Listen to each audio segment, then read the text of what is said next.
Okay. Thanks, Colton. So we'll go ahead and call the meeting to order. It's 8:30. Thanks for being here. Hope everybody had a safe trip in and didn't wash off the road. All that rain. We'll do a review of our on-site packet, which I don't think we have one. We do not have an on-site. Any additions or revisions to the agenda?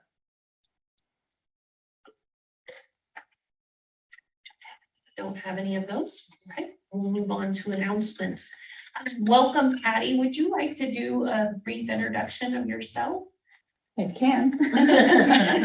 I'm Patty Palmietto. I am the Director of Nursing at Donnelly College for the PN and RN program. I'm also the President of the KCPNE. Welcome to the committee. Thank you. Glad you're here. And Michaela, you're joining us today, not as a committee member, but as a new board member. So would you like to introduce yourself? Thank you very much. My name is Michaela Langston. I've been a nurse for about 15 years. I currently am the manager of staff development at Hospice Serve. And I'm just happy to be here and I have a lot to learn, so bear with me. Welcome, Michaela. Thank you. Okay, let's look at the minutes. Any other announcements? I guess we mentioned. And let's look at the minutes from September.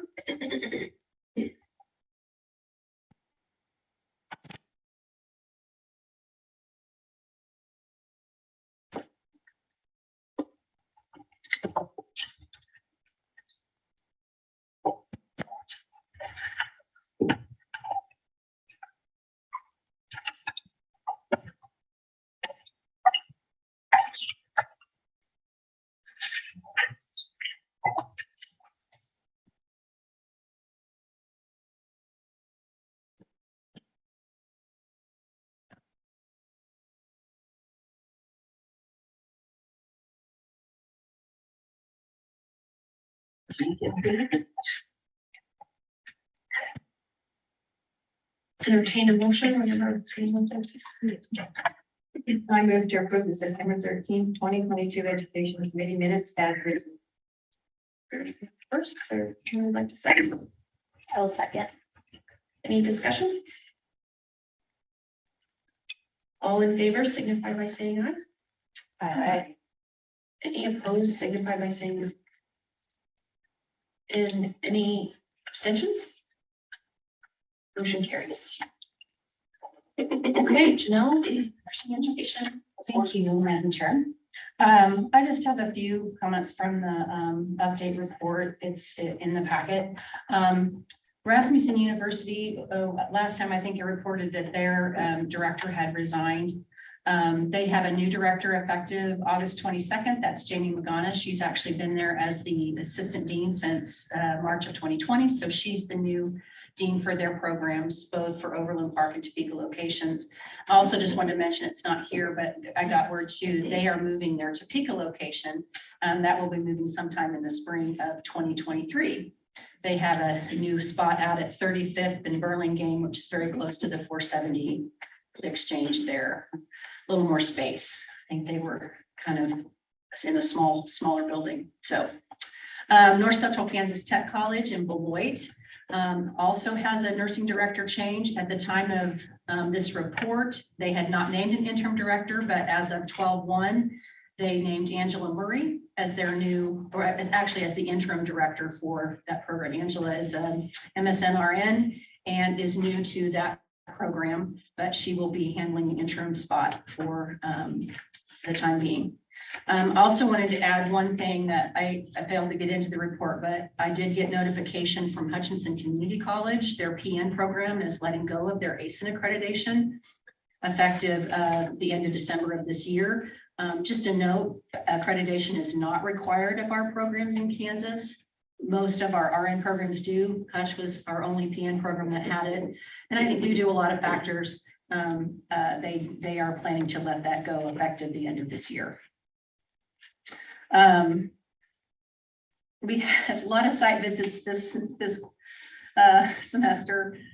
We did 7 on-sites, and actually we just completed an 8th for an LMHT program, but 5 of those were reapproval visits. We had 1 follow-up after first graduation, and we also had an initial visit. So they were all in person this fall, and all seemed to go well without residual issues. So I think that's, and all the accreditors were on site as well, and the ones that we did along with accreditation. CGF&S, I just wanted to mention too, on this, we're seeing I think starting to see a trend and increase in our internationally educated nurses that we're seeing apply. And just a note, I made a note here for the total for 2022, the Philippines is by far our biggest influx. Kenya also is climbing as well in terms of the 2 where we're seeing the most people. I did just kind of make a note there of other places we are seeing nurses from. FQRs this quarter, there were a lot of activity on the parts of our administrators. The 145 for this quarter, I wanted to say about a third of those were higher exceptions. And it's just a worthy of note, because if there's a higher exception, it just means that we have about 30% of our faculty or the new folks that are not meeting qualifications for one reason or another. And we know that faculty is a challenge right now. And we do have that higher exception process. But I think just bringing to awareness what we're looking at. We also had about 16% that were with degree plans. So, I mean, there are some that makes that number even higher. That's about 46% of our new incoming faculty for this quarter that are not meeting regulation, but the 16% who are on that path. And like I said, I think it's just worthy of note of what's kind of happening in the nursing arena right now. Still a couple issues with submission I just wanted to make you aware of. We're still having a little bit of issue. I love the fact that we've got the electronic process. Everybody's doing, for the most part, a really, really good job with it. Sometimes we have trouble and it's technologically challenging, but just a reminder that all FQRs need to have, or all higher exceptions need to have an FQR with them, whether even if they're a renewal, we call it an update FQR. So I put that kind of out for program administrators in a note. I did that at the program update as well, just as a reminder. Wanted to make note of one of the minor curriculum changes. Minor curriculum changes come to me for approval. The board has given me that authority. That CADNY, which is our associate degree nursing group, did submit a minor curriculum change regarding the ADN objectives. And the reason they did that is because they're representing all ADN programs, and they were all listed on the curriculum change that was submitted. They just had a wording change for one of the objectives, but because the objectives are used by everybody, I did go ahead and approve that. It was approved by KBOR as well, but I wanted to make note that then information went back to all 22 programs that was approved. We'll be discussing this later, but I did want to let you know that our National Nursing Education Report, this is the one for 2021 that we have been waiting for from NCSBN, that gives the comparative data for all the pilot programs. We finally do have in our hands, and it's in our packet, so we'll be discussing that later. I also just wanted to mention really quickly too, the annual reports for NCLEX. Usually I try to have those reports out by the 10th of the month. And I just wanted to make a note in here and to you all too, that those reports are not available quite as soon for our annual reports, because after the first of the year, NCSBN does a lot of updates for that. And it's a little bit more work. So probably will not get those until after the 15th of the month this time around. And I think that's all I'm going to mention from here. Everything else is in my report. If anybody has questions, I would be glad to try and answer those.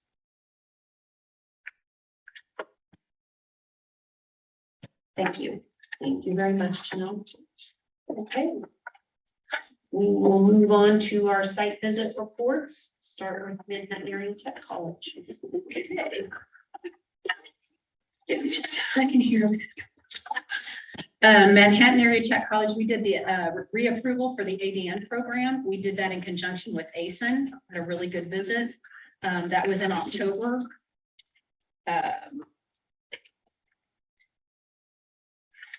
Getting from one page to the other. We did find just on page 24 of your packet, many strengths for this program. They've added, one of the things I think was really important is they added several student support services for health and mental health.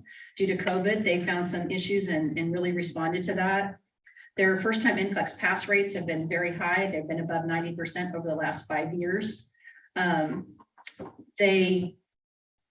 Their faculty involvement in nursing and college committees, they do team review. Their program evaluation plan is really looking good and using their data well.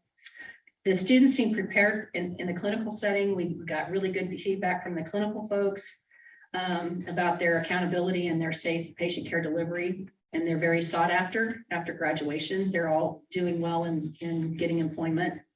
The advisory council really likes that the dean and faculty are very transparent and keep them very well informed. The dean of the nursing program viewed as very responsive and organized and thoughtful in supporting positive changes in the nursing program. The students were very, very complimentary of their admission process, the financial aid process, the support of the faculty. They all would recommend the program. I think that's always an important point. They have a very highly supported teaching and learning center. It supports both students and faculty. A lot of changes in their processes, and they've really beefed up kind of their student support with that. Some opportunities that we saw: a solid testing policy, except for the process of leveling for their test questions. So we just did mention that there's an opportunity to do some work in that area. The absence clinical makeup policy, the students consider that a little bit of a gray area. So we talked to them about the opportunity to provide more transparency about what it actually means, and then it's the same for everybody, and it gets, the faculty discretion piece can be a little bit of a gray area for students and kind of a problem piece. So to work on that. Consider some alternative ELAs for their end of program student learning outcomes. They rely very heavily on ATI right now, but they are in the process of looking at that, saw that in their minutes. So they are on their way there. Clarify clinical expectations and grading, more to show how their summative evaluations factor into the grading process. That wasn't as clear, and the students were, again, a little uncertain about how all that came together. So to be clear on how that all factors together. But then that, in terms of recommendations, recommend reapproval of the ADN program for the time period of national accreditation. If there are any questions, I'd be glad to try and answer those. I think Ken is also here.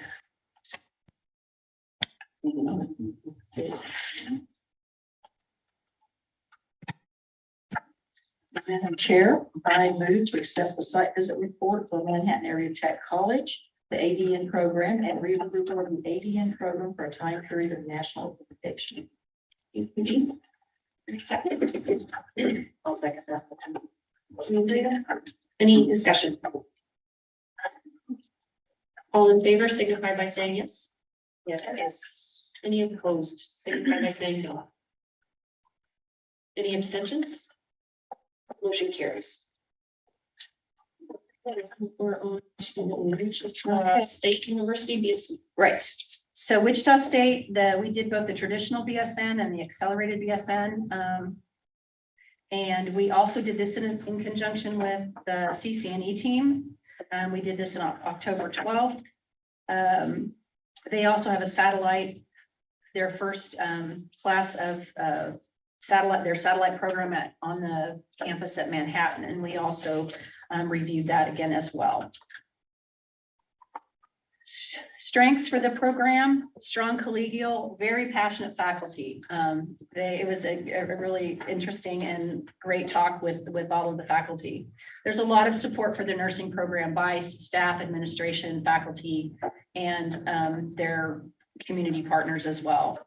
They have a dedicated clinical coordinator, which has helped them immensely in terms of their clinical processes. And the clinical sites also said that's so helpful to have someone who, and it helps the faculty tremendously to have that clinical coordinator working on that all the time.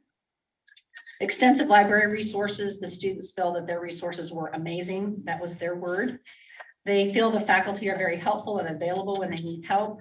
They feel it's very affordable and accessible. So these were all student, and again, would recommend the program. University and nursing school are also very involved in the community and work to be very responsive to the community needs. The nursing faculty gives student volunteer opportunities in the community as the part of service that they do, and the community really responds to that. They are in the process of developing a downtown health science center, and all of their nursing programs, I think, are going to be moving to that center at, Michelle, correct me if I think that they're planning to move all of the nursing program to that site. They'll have health programs from WSU, from KU, and they have a private DO college or school that's also going to be using that program. And the WSU Tech Emergency also will be there. WSU Tech, their emergency EMT, thank you. And they are helping decide and implement needed steps. So they're all working in partnership to get that done. Very robust student support services. They have a student success partners. It's a new program this fall. It was a task force that they put together. The nursing faculty meet with the students who meet certain triage criteria, and they meet with them as a group. Seems to be working really well for them. Was a nice addition to some of the student support services. Again, they're seeing some additional support is needed for students. Some opportunities to differentiate the clinical hours on the syllabi so that there's apparent what the direct patient care, simulation, lab, and observation and preceptor hours are. On the clinical schedules, it wasn't fully apparent. To clarify the student versus employee role in the nursing student handbook, it needs to be clear that the new skills they're inquiring as students are not in their scope of practice during employed work hours, just to be very clear on that. A course list with didactic and clinical hours does not clearly match the clinical rotation schedule. So just to make sure they're clear with their students so that there's not concern about which one is correct. The other thing was that they designate simulation hours are counted as 2-to-1 for clinical hours. We just made a note of that. When COVID hit, we had many calls about that. Simulation is considered clinical, and in Kansas, we have not adopted anything that allows for the basically 2 hours of clinical time for 1 hour of simulation is what they were doing. So I just brought forward that the regulation policy does not have that as part of our policy. So they're going to be working on a plan to bring that back into the 1-to-1 so that all lab, simulation, and clinical direct patient care time should all count as 1-to-1 for their clinical hours. The other opportunity we talked about was including general education faculty in discussion. The nursing faculty who understand the needs of the nursing students might be helpful to talk with their general ed folks because they have a large percentage of nursing students in many of those programs. General ed, to their credit, said they have asked for feedback, though it was not recent and didn't get a response. So we just encouraged them to try again. That maybe there's been some changes in the last few years that they might be better at getting a response now. Recommendations. This is according to regulation, just a process to ensure all KSBN required documents are submitted timely and kept current in faculty files. We did find a few things that were not there, and it's just more of probably a process question. And asked them to submit the documented process to me by the end of March. Again, the recommendation on the simulation hours that they should be counted 1-to-1 with clock hours at this time. And to reflect that in the clinical rotation schedules, and ask them to send me those new schedules again by the end of March to show the compliance with that. Other than those two things, recommend reapproval of both the traditional and the accelerated programs for the time period of national accreditation. So, if anyone has questions, we can Michelle Burishaw was the co-site visitor on that with me. I have a question, but not related necessarily to the program, so I can wait till after the motion. I'll make a motion to move to accept the site visit for Wichita State University Traditional BSN and Accelerated BSN program with recommendations and reapprove the traditional BSN and Accelerated BSN programs for the time period of national accreditation.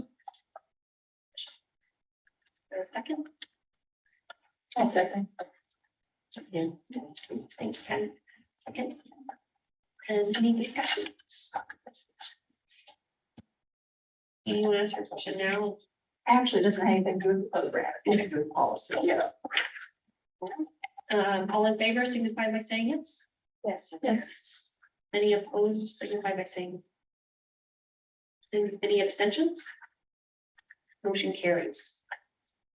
Yeah, so you know, my question hasn't anything to do with the program, but the policy that you just referred to, Janelle, just for maybe clarity for all programs in the state.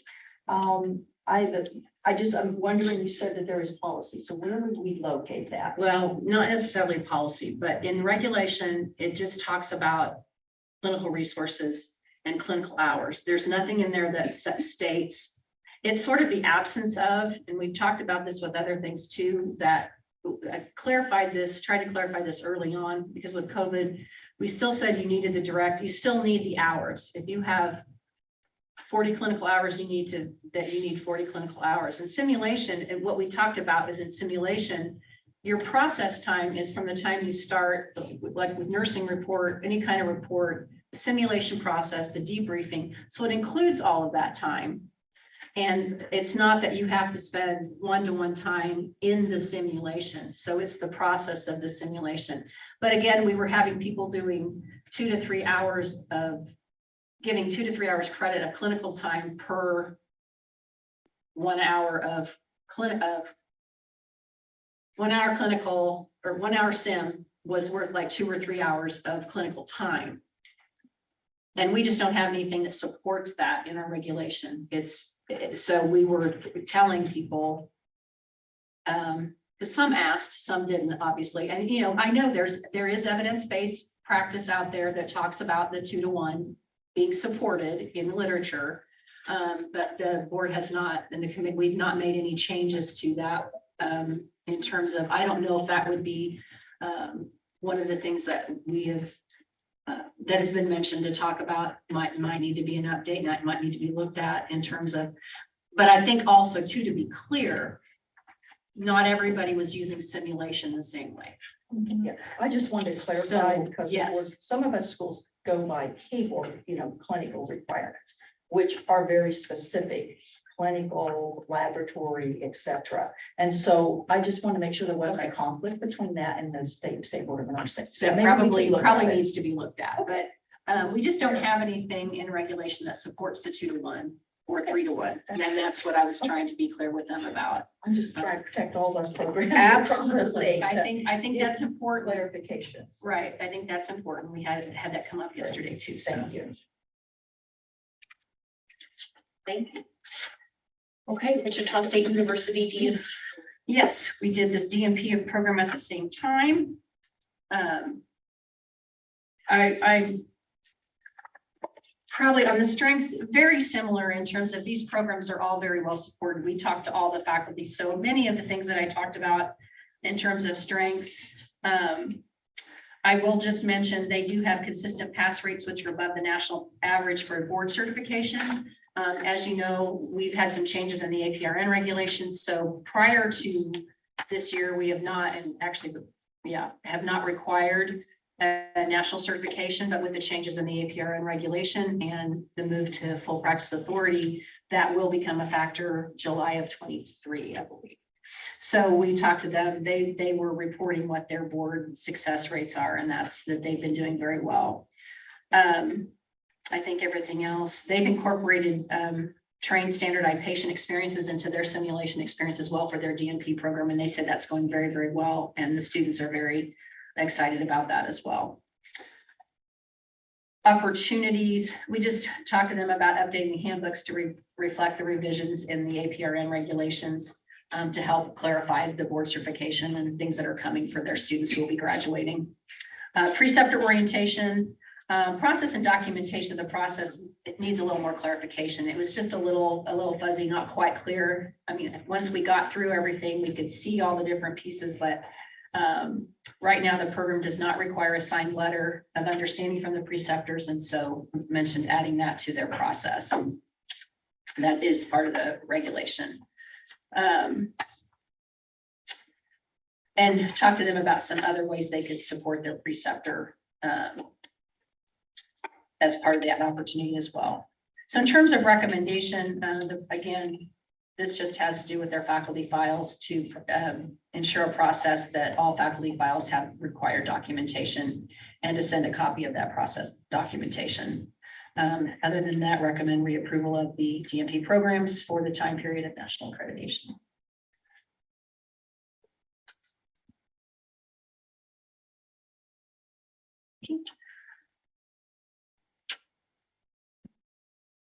I move to accept the site visit report for Wichita State University DNP program with recommendations and reapprove the DNP program for a time period of national accreditation. Second, And I'll second. Michelle. Any discussion? All in favor signify by saying yes. Yes. Any opposed signify by saying no. Any abstentions? Motion carries. Okay. Next we have Donnelly College, the ADN program. This was more a follow-up visit. We had said at our last visit, the ADN program started in 2018, I believe. And after the first year, there were just some issues. It was before they got a new director. They had some changeovers. So the board asked them to stop admission, to kind of regather the program, make the changes they needed to get some stability in it. They came back last year with all of that done. We did a site visit to confirm that. They admitted students last year, so they now will have their first graduating, they've had their first graduating class and are in the process of their second. So we went back for a follow-up visit per what the board had recommended after the fall. So this is the follow-up after their first graduation of the second time around for the ADN program. We did that in October. And I think Amy Height was a site visitor with me there. Apologize, I've got 2 pages here. I am going to ask for leniency here. We have a whole page of strengths for this program. We just saw a lot of improvement from the first time around that we were there. They had a new director come. Just had some insights into that, and the resources for the ADN program have really improved, become very strong. They've increased a lot of the student resources. They have information are out just a little bit. They've also in the last year had, I'm just going to keep going, Adrian. They have a new campus building that's housing, they have new library space, new group meeting spaces. The nursing program has maintained their spot in a different building, but it's entirely the nursing program. So they have all the resources for their nursing program within one building. So they've been able to keep COVID out and nursing students in. That was the first thing they were able to do. But anyway, the resources have just really kind of fallen into line for them. They've had a very strong director of nursing that was mentioned by all the administration, the board of trustees. The general education faculty are very complimentary of what has taken place in getting the ADN program back up on its feet. They feel like the director builds a culture of engagement with the students, and the community outreach and the partnerships that she's provided to the program have really created more of a demand. They have a lot of applications. They're right now filling all their seats with more qualified applicants waiting to get in. The students this time around were very complimentary as opposed to last time. So it was a very stark difference. You knew some changes had taken place.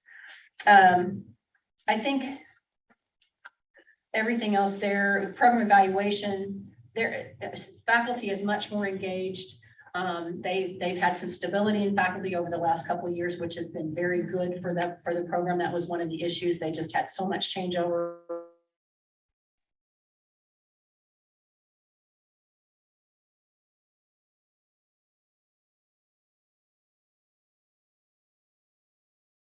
So I will just leave the strengths at that. I think that it speaks for itself, that it's really had a nice turnaround. We did find a couple of opportunities, which we did talk to the director about.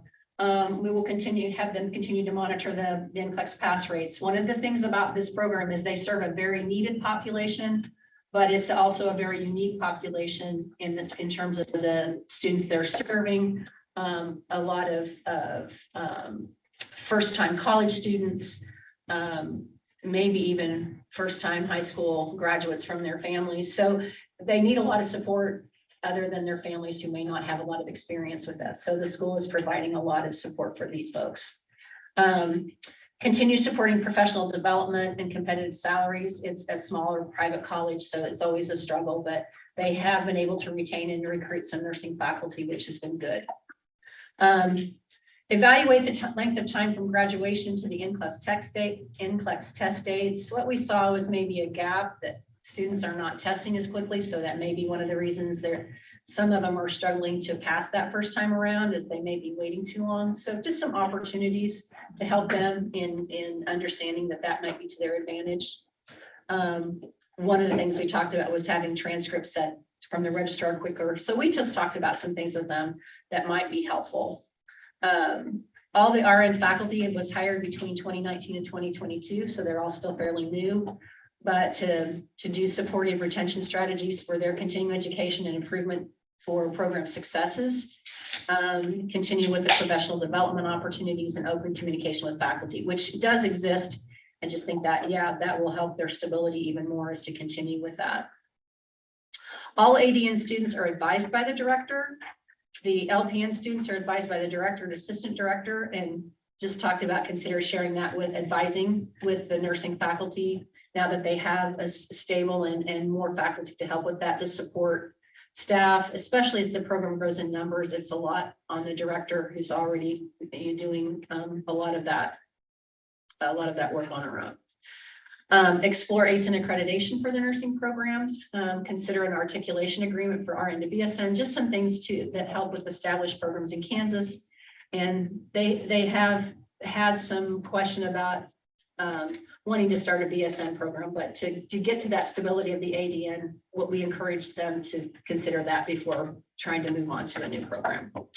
So those are just the opportunities. In terms of recommendations, and these are based on the regulation, we recommend approval for 5 years, but to continue on conditional approval with a reassessment to be done in March of 2023. We just said this, their first time pass rate was good for their first group. They have their second group graduating in December, and before taking off conditional approval, just want to see that second pass rate. That's the right. I mean, you all can have discussion about that, but felt that would be a better reassessment after those March results. Update the ADN improvement plan with evaluation of the initial pass rates that analyze the aspects of the program, and a plan of action to continue with those pass rates and to have that to me by June 15th.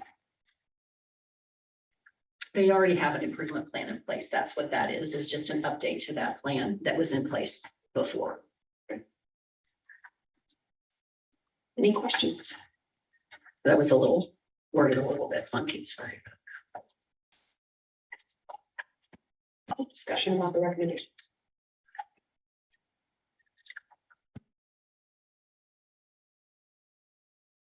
Chair, I would like to move that we accept the site visit report for Donnelly College, the ADN program, and reapproval for 5 years, but remaining on conditional approval with reassessment of approval status in March of 2023 upon review of official 2022 NCLEX pass rates.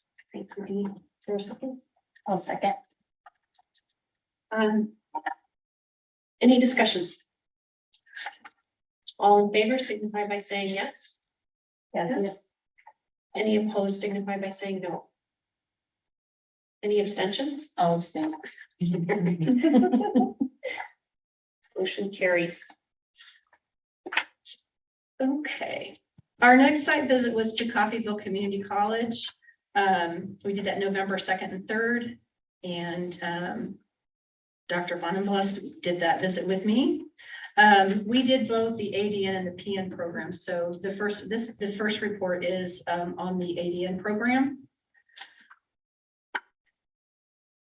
Strengths, there's a lot of support for the program. Coffeyville is kind of down in a unique spot, and they're right there on the Oklahoma border. So they do have some Oklahoma students that come there, which creates some unique issues for them in terms of scholarships and funding and things. But they do a nice job, and the community does support having that nursing program there. Their local medical center, Coffeyville Regional Medical Center, is a tremendous resource for their clinical.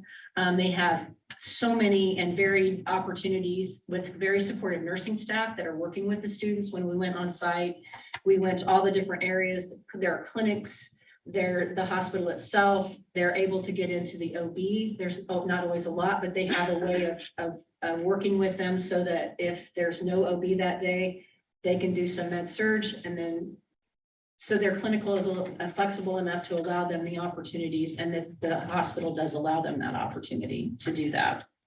Their advisory committee, very complimentary of the leadership and the communication that's provided from the school, that they come to them with questions and ask for their input, and they appreciate that.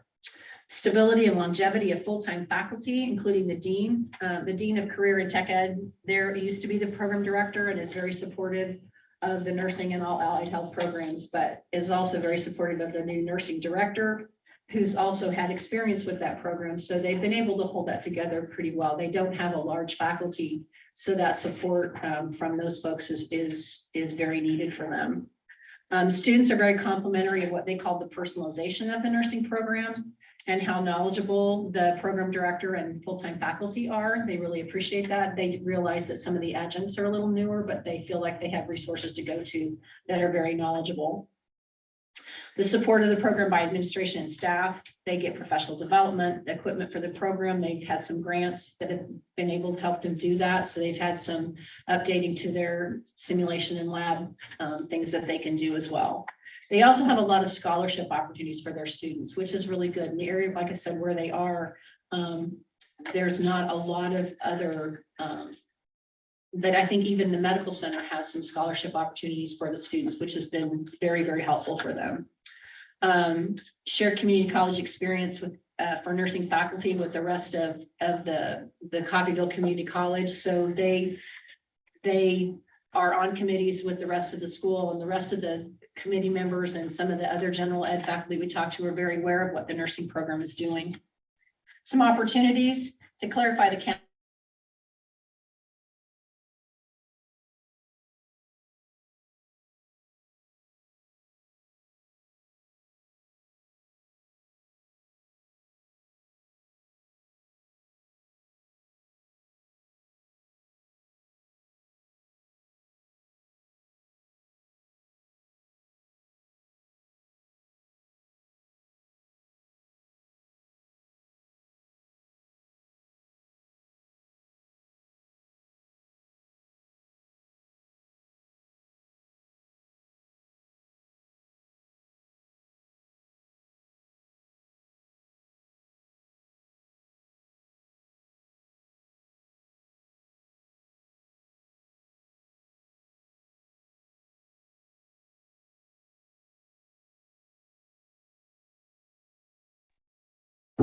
There was some needed clarification for their school clinic hours. They have a school clinic.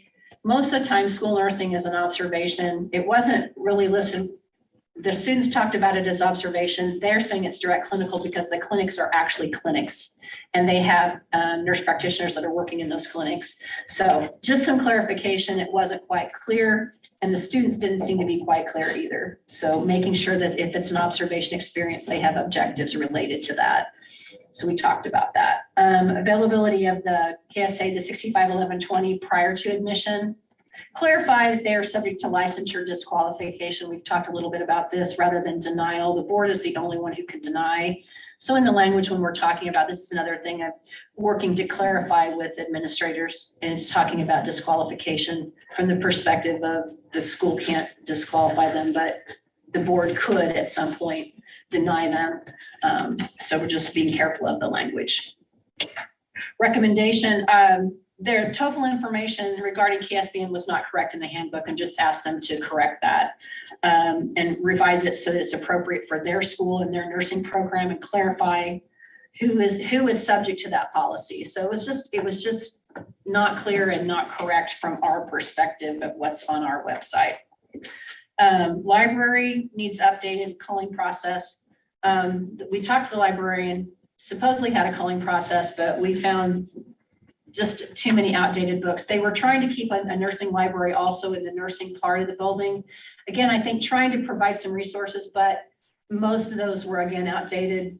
And so we're just encouraging them, don't keep so many and make sure they're current. So to make a process and work with their library to make sure that the resources the nursing students are getting there are updated, and that they have updated ones and have a process for that. And to submit evidence of that to KSBN by the end of March. They need to update they have a contract with Oklahoma State University Medical Center to include appropriate language for patient responsibility in terms of the facility. They don't have anything that specifically says their staffing or that they have responsibility for that patient, ultimately for that patient care. And I think just to protect it, that's part of what our regulation says needs to be in a contract. So they're going to go back and talk with them about that. Sometimes it's a matter of how their attorneys have worded it. If they think it's there, they just need to provide us with the information about where they're taking that and show us that, or get it changed so that it includes that. Clinical evaluation tool, the clinical faculty involved in the process of student evaluation need to add a signature to that eval tool to show their involvement. Sometimes it's not clear. It says that the faculty is doing the evaluation, but it's not always clear when and how that's done. And so maybe a policy to show that the student evaluation is being done and who's doing that evaluation. Those things, so I recommend reapproval of the ADN program for 5 years.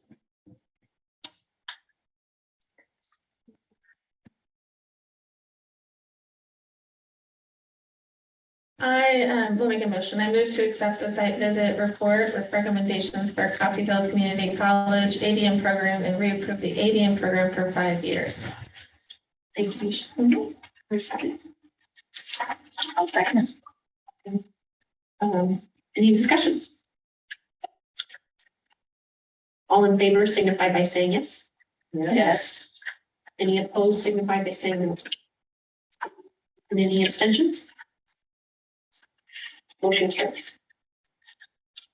Okay, and the next one is for the PN program, and I will just say the strengths opportunities are going to be pretty much the same because the programs have the same handbook and work with the same policies and faculty. They do have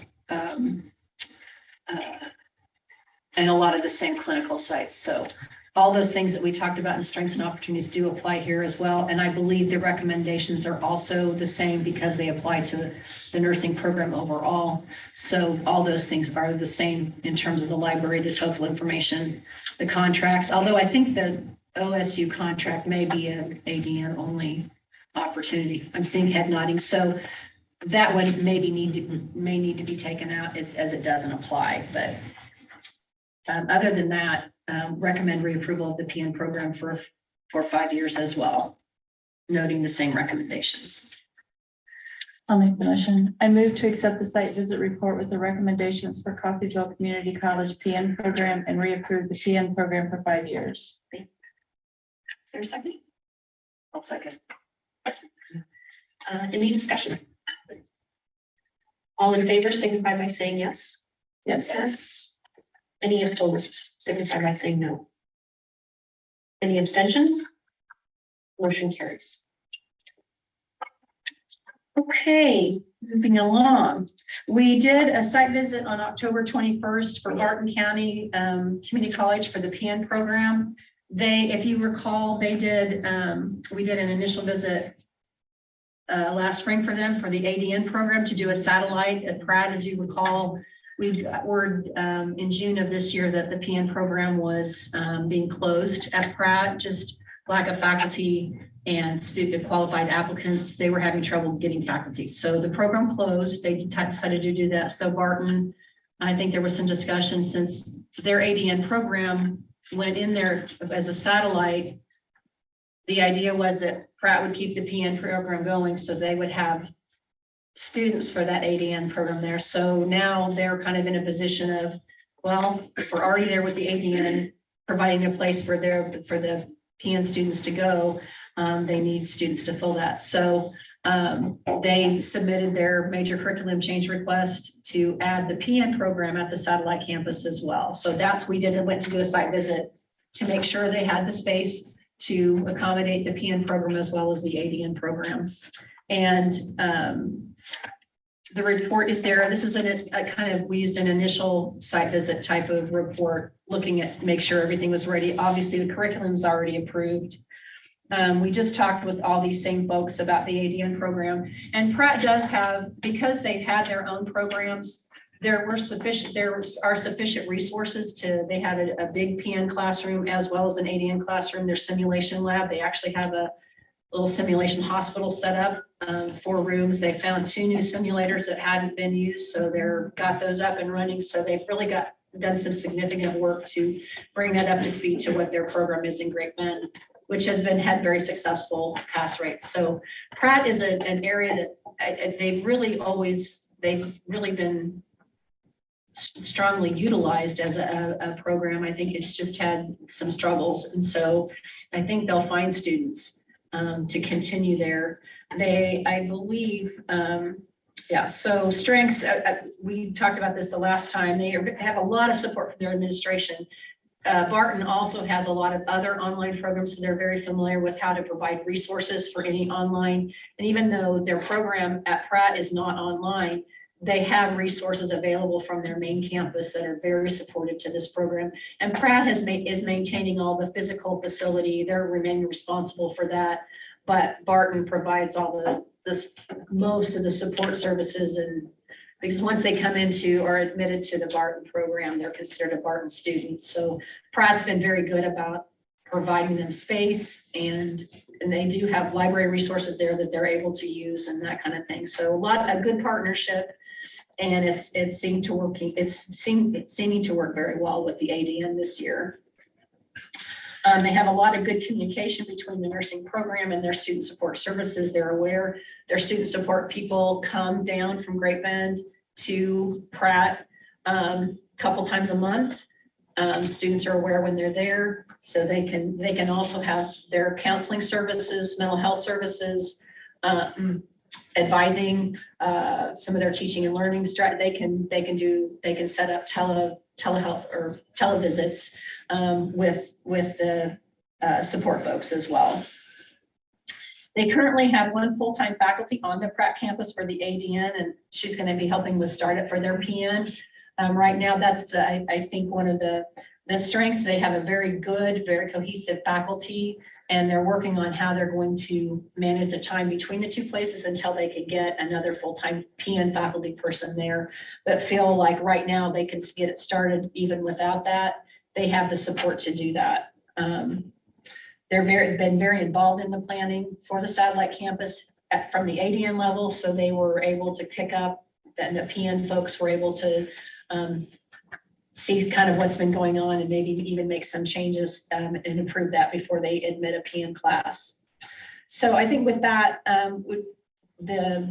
what we saw from the visit and the information that would recommend approval of the satellite campus for Barton for their PN program with permission to admit up to 30 students annually in the fall of each year beginning in 2023. Most likely probably will not admit 30 the first year. They're hoping to get about half that, but they would like to have the permission to get up to 30. Any questions? Madam Chair, I move to accept the site visit report for Barton Community College PN program and approval of the satellite campus at Pratt Community College with permission to admit up to 30 students annually in the fall of each year beginning in 2023. I'll second it. Any discussion? All in favor signify by saying yes. Yes. Any opposed signify by saying no. Any abstentions? Motion carries. Okay. Next. This was a long 7 weeks. We just been right through this one week after the other.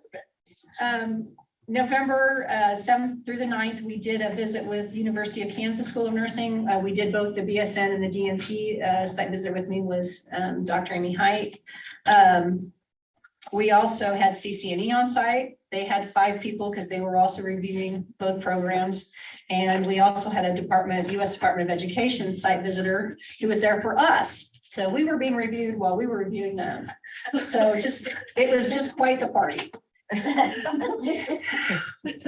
And KU is kind of big and complicated anyways. It's like, wow, this is a lot. But I do apologize. Somehow the draft report for the BSN program got in there and it's formatted and I missed it. I apologize. So it's the print's a little bit small. Strengths, Dean Molesky, who's the dean of their School of Nursing there, has long been a well-respected leader in the community and in the nursing community as well. And that became very apparent as we were talking with faculty, clinical site reps, administration. They really are supportive of her and her whole team. She has another whole team of associate deans who work with all the different parts of the schools. The other thing about that is the School of Nursing is on the KU School of Nursing is on the campus at University of Kansas Medical Center. So it's separate from their Lawrence campus. The School of Medicine is there as well, and also a health professions school. But the School of Nursing is very well respected within the whole community. We had the School of Medicine director there, and I can't think of his title. He's over the provost for the schools, the healthcare schools there too, are just very complimentary of the School of Nursing itself. They have a very budget transparent process. There's a lot of opportunity for faculty input from the associate deans and finance. They work very closely together on that budget and seem to have that all working well.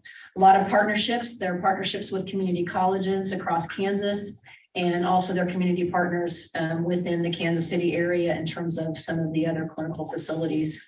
They've maintained that very well and expanded some capacity to work. So extended capacity in the nursing program with options for different opportunities. They have a Salina campus. The Salina campus has what they call a rural pathways program. So again, because sometimes rural nursing is very different, those who come out of some of these urban schools, if they are going to rural areas and know they want that, some of them like the Salina campus because they get more opportunities to work within that more rural environment, as well as having opportunities to go to the more urban area and get clinical time as well. Administration supportive and recognize the leadership of Dr. Molesky and the associate and assistant deans. They all seem to work very well together.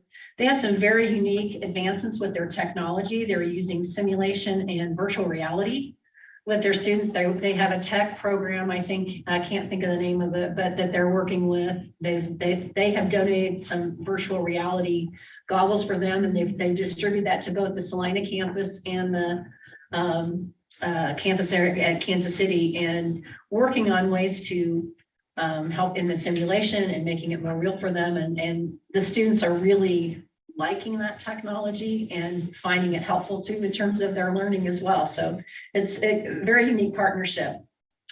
Sorry, I lost my place.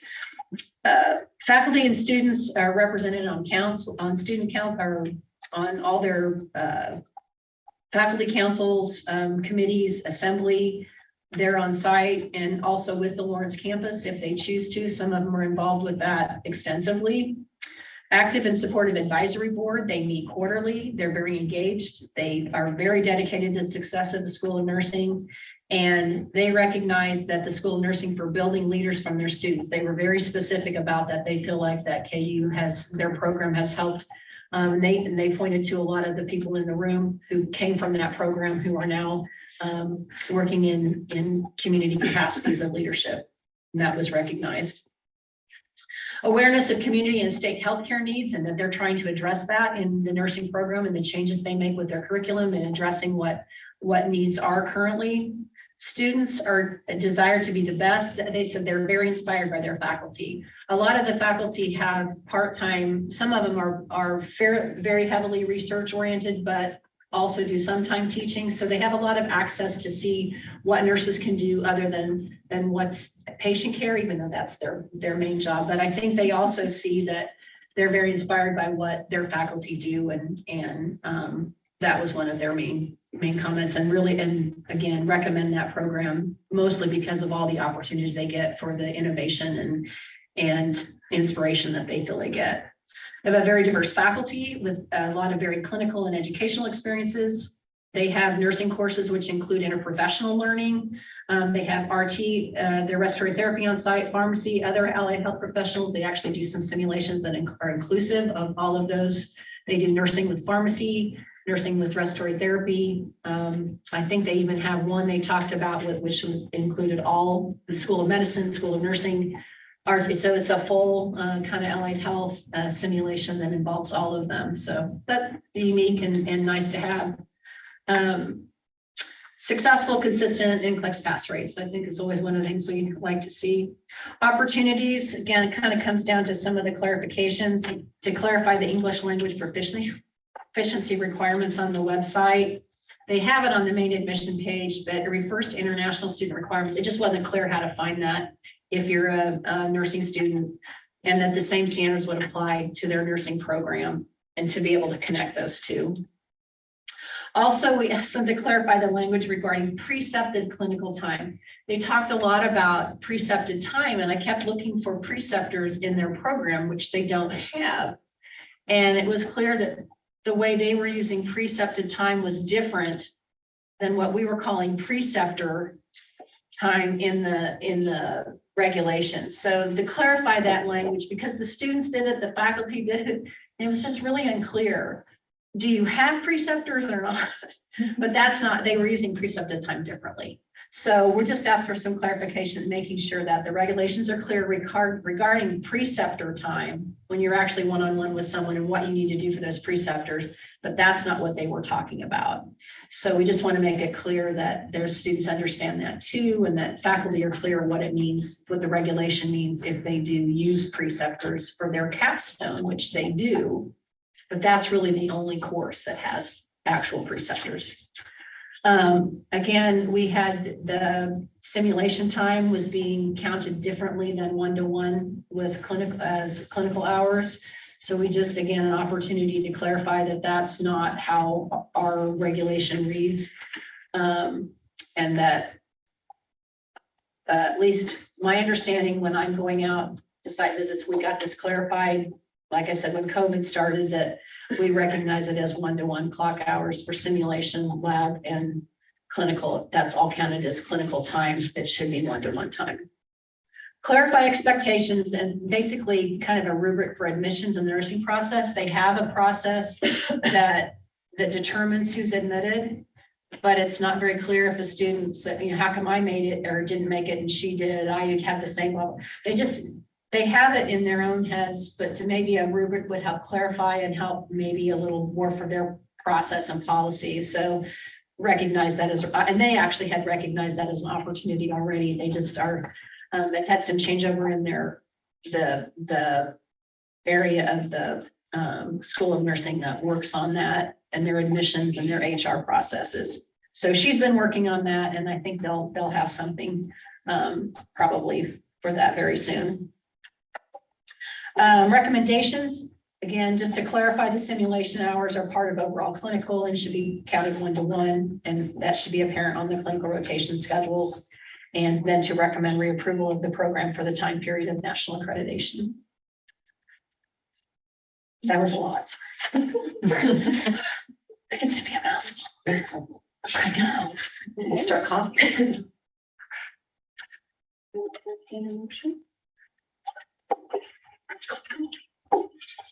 I'll make a motion to accept the site visit report for.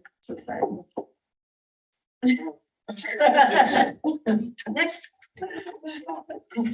She didn't say she's a good secretary. I move to accept the site visit report for University of Kansas BSN program with recommendations and reapprove for the time period of national nursing accreditation.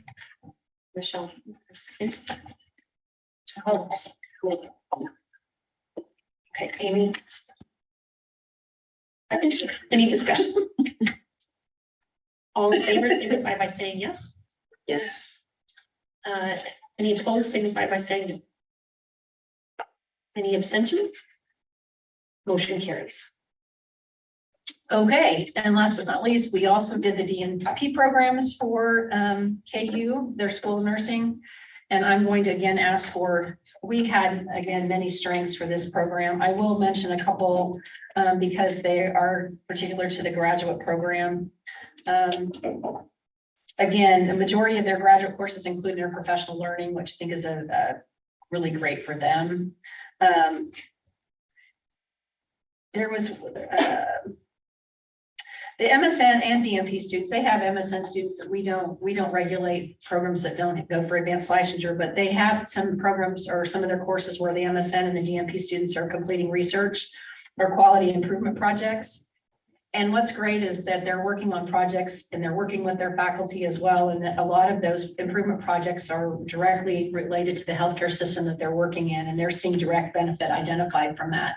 And it's really kind of fun to see that they're being so inclusive, and they do a lot of public presentations. So it's very good for their students that they're being involved in that side of it, as well as what they're doing in their clinical work. Even again, with the change in APR regulations, we did talk to them about making sure that's updated in handbooks, but they've always kept track of their graduate their completion rates for their board certifications and that kind of thing.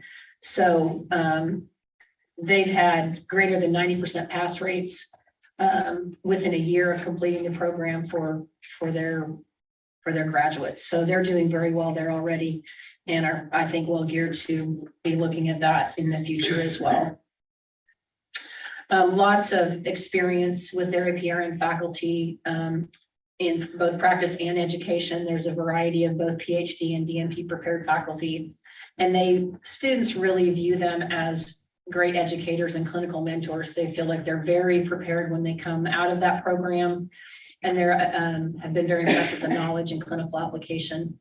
The faculty and the people that they work with and their preceptors are very impressed with the students' clinical application when they come out to do their clinical work. Again, many things that both the students and the administration are supportive. The community, again, the advisory council said for all their nursing programs. Graduate faculty feel like professional development is a priority. They're funded for travel, presentations, conferences, research, and feel very supported in that. It's very clear when they have different roles for their faculty. Some are primarily research with keeping their hand in the teaching, and then there are others that have a primary role in teaching but have a connection to the research as well, and they keep them well able to do that, and they have a lot of tenured faculty because of that, which is always good in the accreditation eyes, I'm sure. Opportunities, maybe to increase marketing strategies for low enrollment programs with high potential. One of those we'll talk about later in one of the major curriculum change requests, but we've had a couple of their programs that there's a lot of potential for gerontology and primary and acute care, but for some reason they've struggled with enrollment. So not sure what the issue is, but maybe marketing can help them with that. Place a link for the English proficiency again on the website in the student handbook for the graduate applications program as well. Maybe increase publication opportunities with graduate students. That was talked about kind of by the students. I think they have some opportunities, but they also know that there are some other places they would like to be able to get the graduate students in and support them. Sure, all students in graduate programs, they're able to finish courses prior to pausing programs. They do have a program that they're wanting to pause, and they do have one or two students. And I think just a process to make sure that those students can complete since they're already in process, even if they do decide to pause the program. Otherwise, the recommendation is for reapproval of the program for a time period of national accreditation.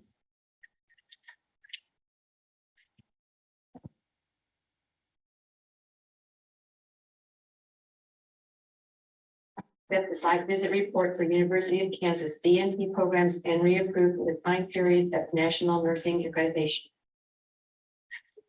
Second. I'll second that.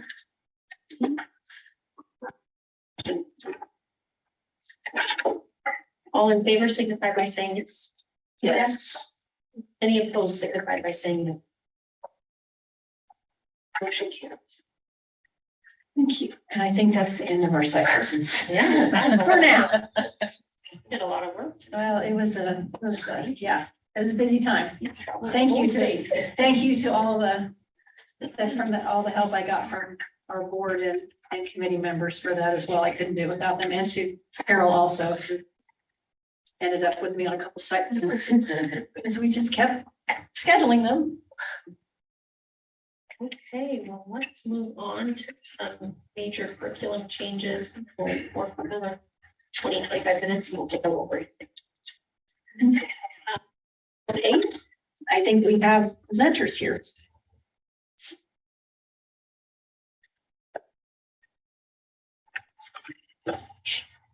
I'm Dr. Manning, Chair of the Department of Fort Hays, and this is Dr. Tanya Smith. She's my assistant chair. She's the coordinator of our BSM program, and we'll tell you a little bit about the change we're proposing today.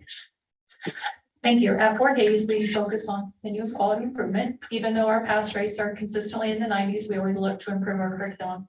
With this change to the BSN on-campus program, we feel it will help our students have adequate time related to nursing content. With these changes and the new K-Board Gen Ed framework, we are finally able to get a program that has been reduced from 126 to 120 hours. With these changes, this allows for the final 60 hours of the BSN curriculum to be housed within nursing, allowing students more time to receive instruction and remediation for nursing concepts. Some content within the curriculum was rearranged to better serve student learning, such as moving the math calculation content from the Foundations of Nursing course to the revised math calculations course that now has beginning pharmacology content. Most of the changes to the curriculum involved increasing the number of hours to teach the current nursing content. Examples include increasing the course credit hours for each of the med-surg courses, the health assessment course, and the pharmacology courses. Also, an extra hour was placed in the capstone internship to allow students to receive a rural internship experience. Based on student and faculty feedback, we believe these changes will better serve student learning. Questions? And I'm just going to clarify, if I might, what they're talking about is the change from 126 credit hours to 120. Most of that was a decrease in the general ed part, with an increase from 52 credit hours to 60 credit hours in the nursing program. So that the last 60 hours rather than 52 of that whole thing. So a lot more focus on the nursing content. The Gen Ed at Fort Hays is traditional at 25 hours, and we're now at 34. So So I've been on that committee for more years than I can imagine. So a lot of hours was reduced there, which then allowed us to just pick up more NURS content and give our instructors more time. We spent a lot of time one-on-one with students, and we had to really talk about if we're meeting with 30 students one-on-one and having good outcomes, could we salvage more instructor time to do an hour in class? And we're excited about that opportunity. So thank you for allowing me to, just to clarify. Yes.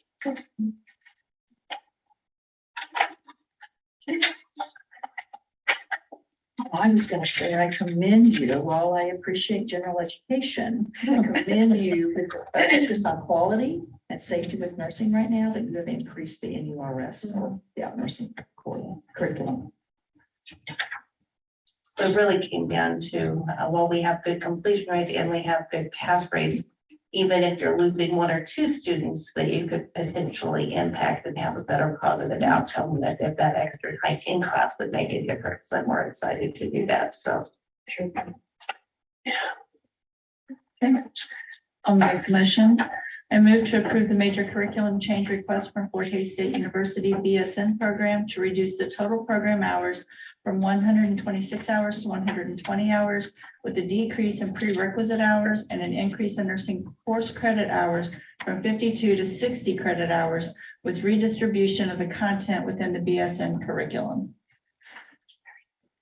Is there a second? I'll second. Any discussion? All in favor signify by saying yes. Yes. Any opposed signify by saying no. Any abstentions?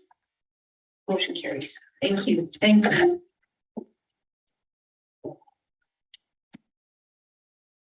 Okay, you. Well, sure, they have. May not have anything here. I don't know if there are. I don't remember getting word whether someone was gonna be here or not. I can, they actually have two, and I'm not sure, Colton. I can't see the names if they're on.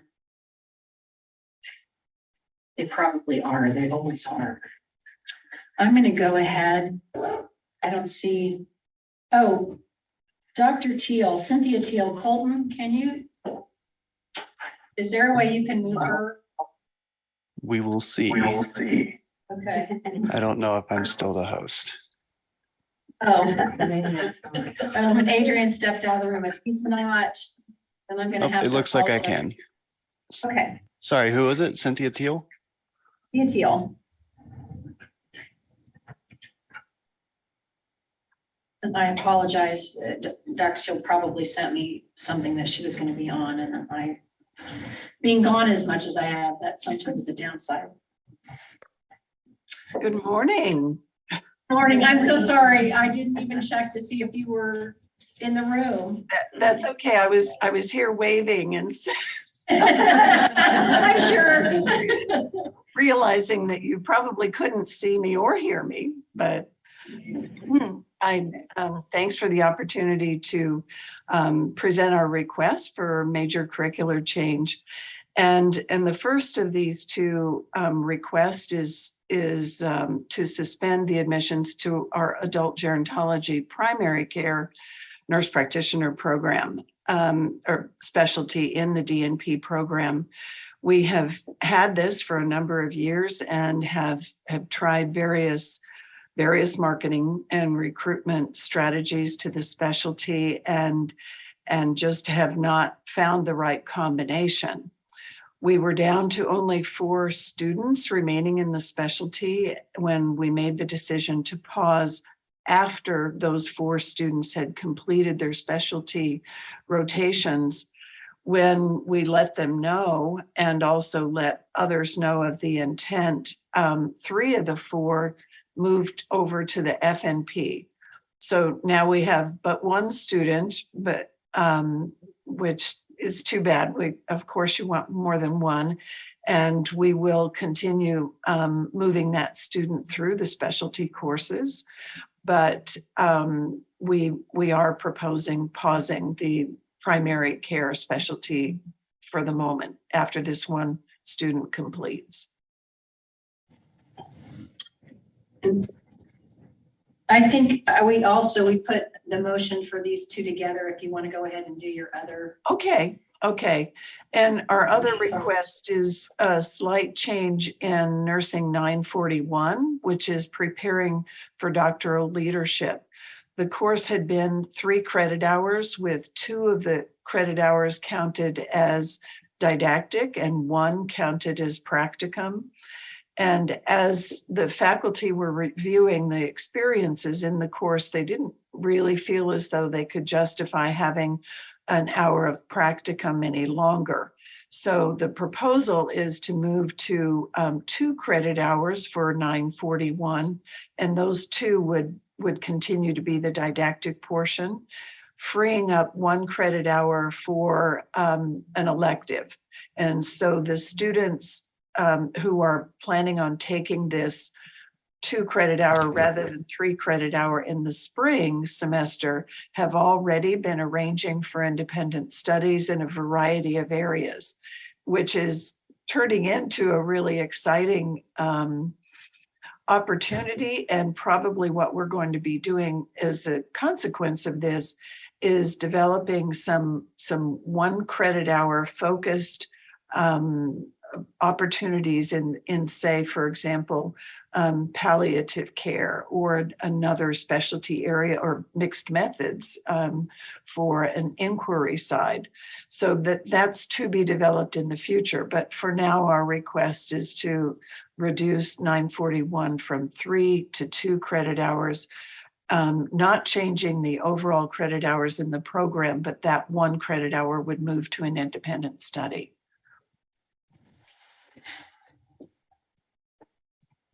Questions?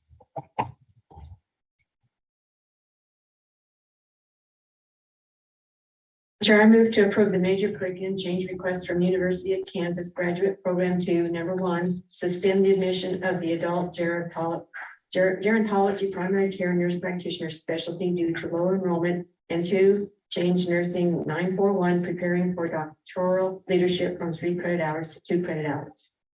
Thank you, Becky. Second, I'll second. any discussion? All in favor signify by saying yes. Yes. Any opposed signify by saying no. Any abstentions? Motion carries. Thank you, Dr. Keel. Thanks so much. And thanks also for reapproval of our BSN and DNP. Appreciate that. Okay, Washburn.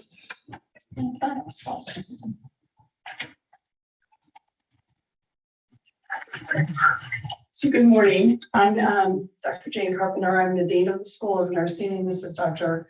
Bobby Mansfield, who's the Associate Dean of our graduate program. So what we brought for you today as a major change is some changes within our graduate program. We did a survey of alumni and faculty back in 2021, kind of looking at the future of graduate education. We also looked at the new AACN essentials document and the new NOM standards that have all come out. Everything's kind of come out at the same time, which is really great.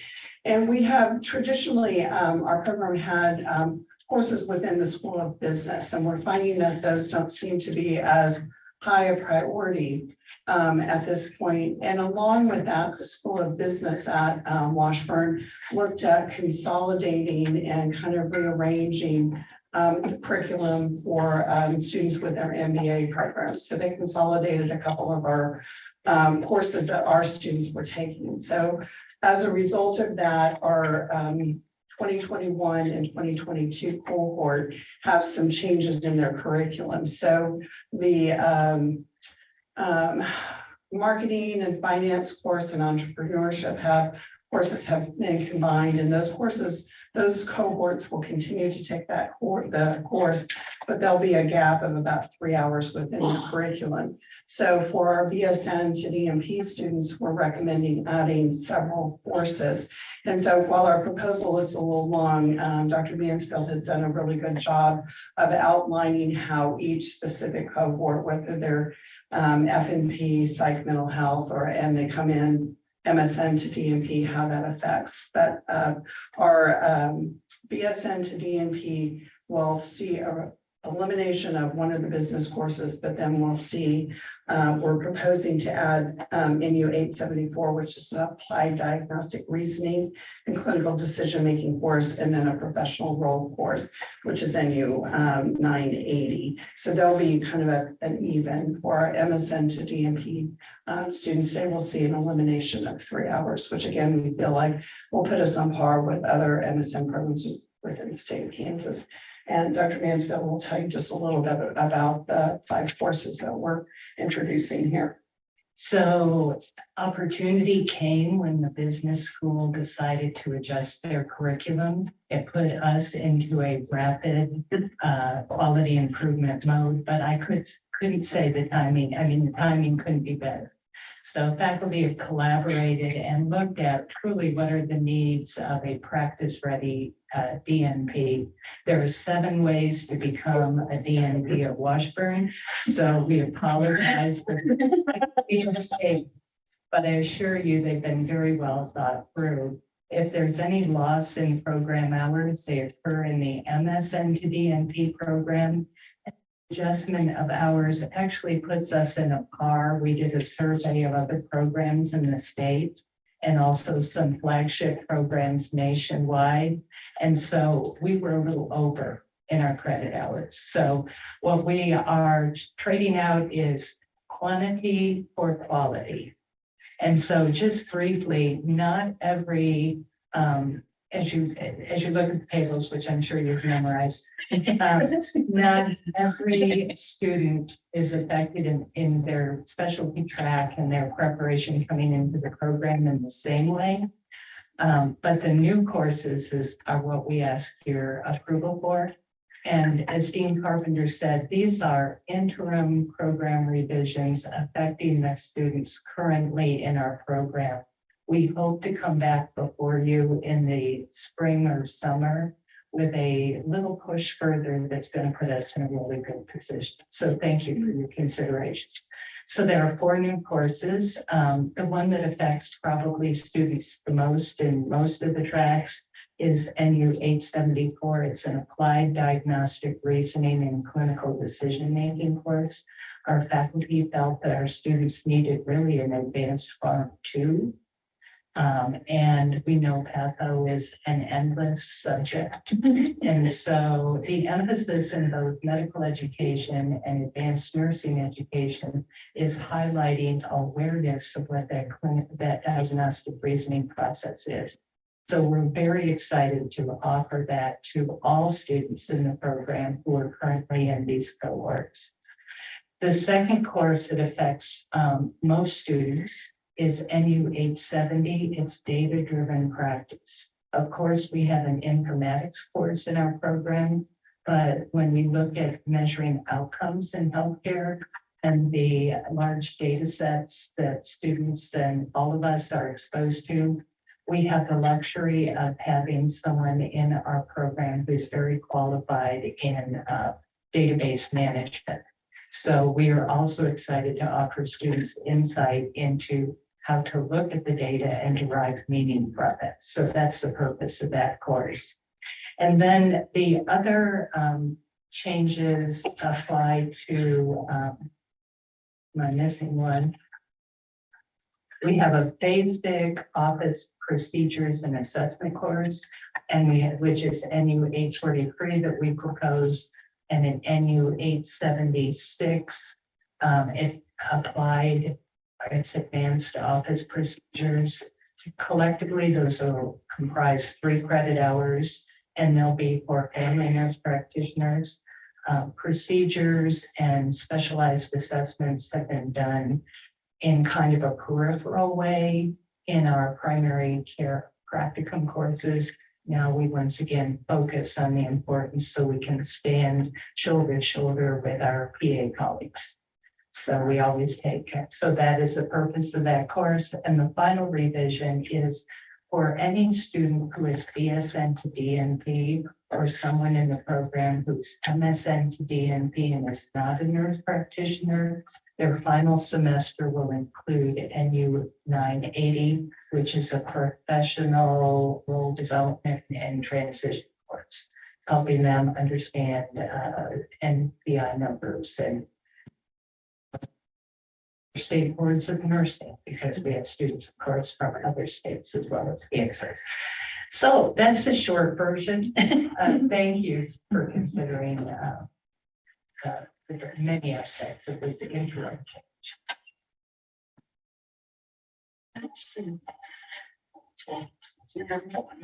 For an interim change.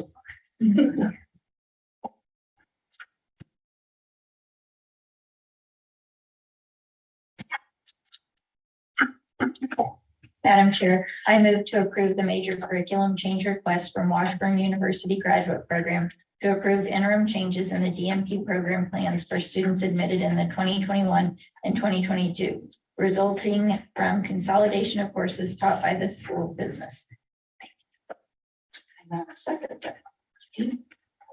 Any discussion? All in favor signify by saying yes. Yes. Any opposed signify by saying no. Any abstentions? Motion carries.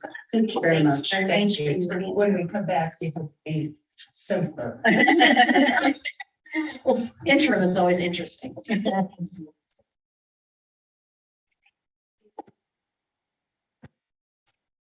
WSU Tech.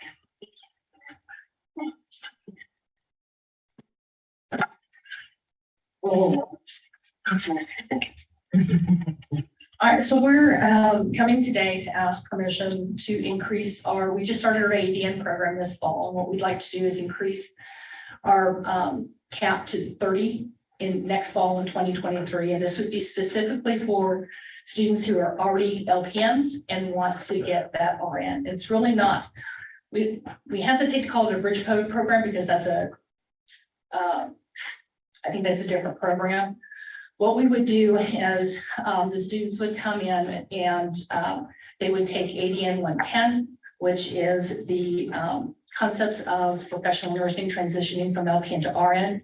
That would be a prereq. It's an 8-week course that would be taught hybrid and online, and along with the other prereqs, and then they would come straight into second semester. That course would focus on scope of practice differences between LPNs and RNs. It would also focus on the health assessment because there's a difference between that. So that's really the focus.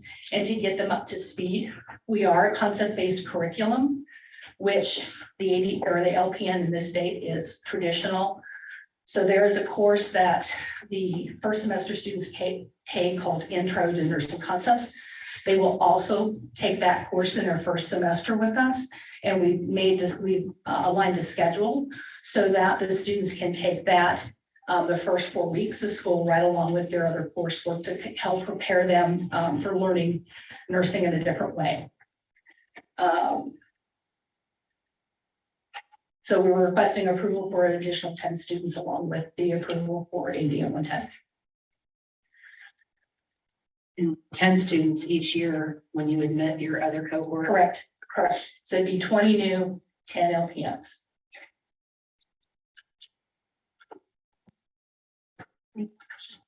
So Denise, I see that you've got lots of support from the clinical side. Yes. But I was just looking at our annual report later in our packet, and it talks about the faculty, perhaps faculty shortage and the availability of clinical sites. And I just wondered if you could address how your program is specifically going to address that. We have, right now in the ADN program, we have one full-time faculty member and we have an adjunct. We'll be hiring another adjunct as well as another full-time faculty member to start in 2023. The majority of our PN faculty are master prepared nurses. And so we know that if we need additional help or somebody to take a clinical, we can do that.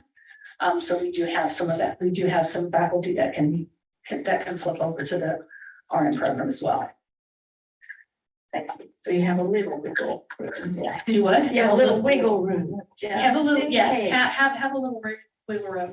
And a couple of our faculty members have actually graduated from our program and have gone through and they've got their ADN and then their BSN, and now one's working, she's got her APRN and working on her doctorate. And so that's who I want to pull over so that the students can see that, yes, this is possible. She was working at Sonic before she was. So we really like to showcase her.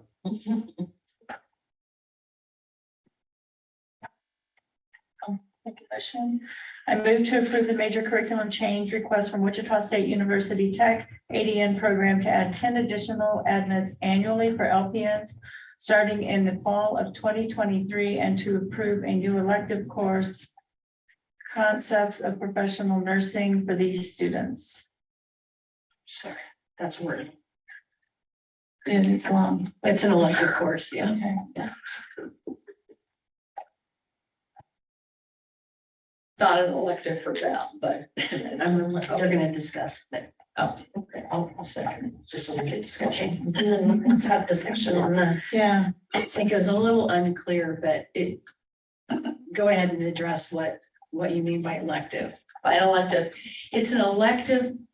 The only students that need to take that with those that are coming in that are already LPNs. So it's an elective for, it's required for them, but the other students that are already currently are generic ADN students don't have to take it. Yeah. It's considered an elective by the school, but required for the program. Right. For those students, right, in particular. Just trying to word that. So it made sense and. I know, it's, So it says 10, but so where does the 30 come from? Just They already have they 20. have They're 20 saying generic. overall, 30, but You're 20 asking seats for for 10 more. 20 seats for generic. 20 seats regular. 10 seats for. Yeah.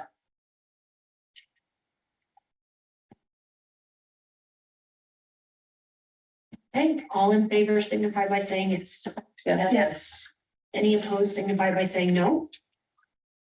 Any abstentions? Motion carries. Thank you very much. Okay, let's take about a 10-minute break and we'll reconvene right about 10 after.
Thank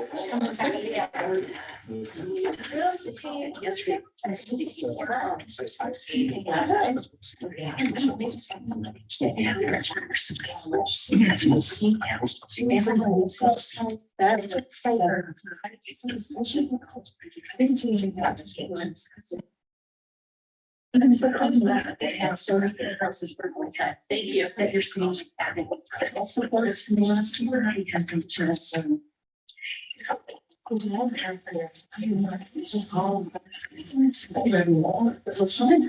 I know, I don't even support that. We go back first. Not yet, we haven't started. Nice. If you have to go to the chair. Okay, we will reconvene at our major curriculum changes. I guess we're at Donald College. Stepping out one roll into it.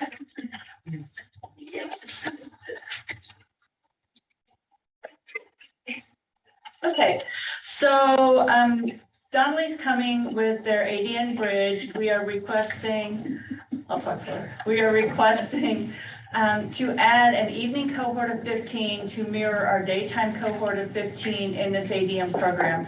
What we have found, as Janelle said when she did her site visit, you know, I returned back in 2019 and we had to revamp the entire program. I wanted to leave just the 15 at first because we wanted to make sure we had our hands around it and get everything changed and get everything going.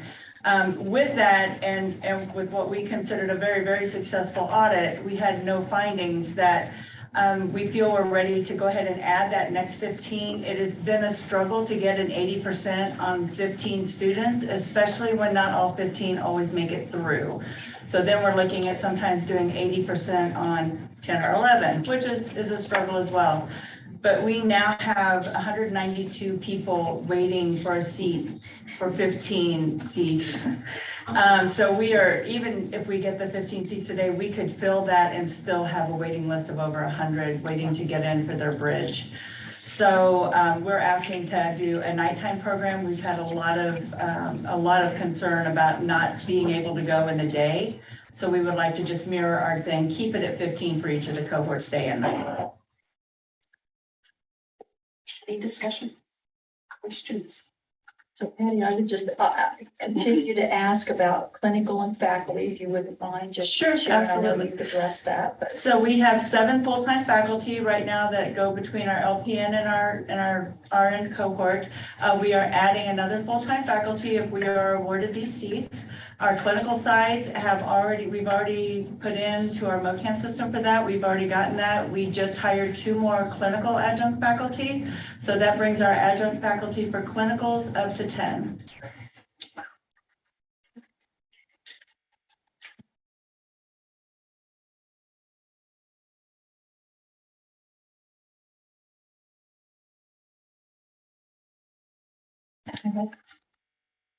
Okay, Madam Chair, I move to approve the major curriculum change request from Donnelly College ADN program to add an evening/weekend cohort with 15 students annually starting January 2023.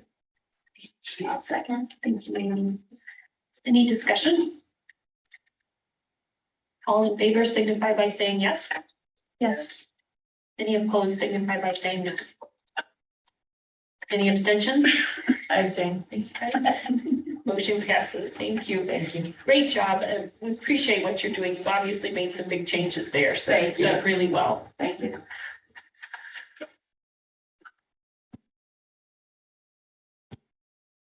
Fulton, Garden City is next, and I'm not sure you got my email that they are by Zoom. I sent that quite a while back, so I'm not sure if it came to you, but you should find Patsy Zeller on there.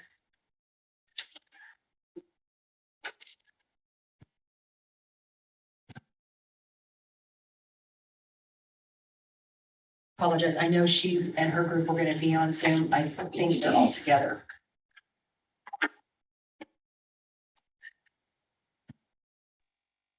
Got them. Just have to use the right mouse. Okay.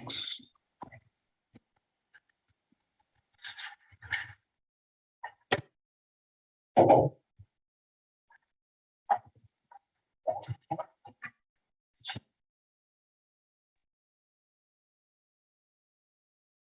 think he had to show my picture there. I don't think that'll let me.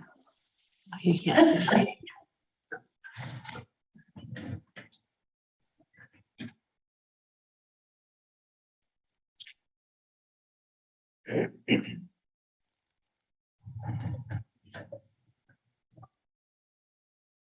Patsy, are you all there? Yes, we're here. We were waiting to see, no, there you There are. you are. Hi, Patsy. We were waiting to see you. See a face. All right, we are ready for you. Okay, we have several people here with us today. What if I should get on there and move that so it's not blurry? Just 1 second, let me fix this here.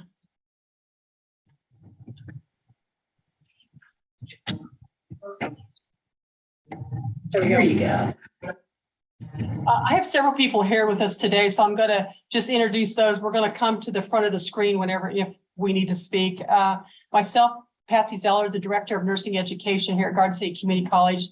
And with me today, I have 3 faculty, Larry Jenkins, Amy Waters, and Tracy Lamb, that are the ADN faculty for our RN program here. And Bernadette Federoff has been helping us as a consultant to get this curriculum rewrite completed.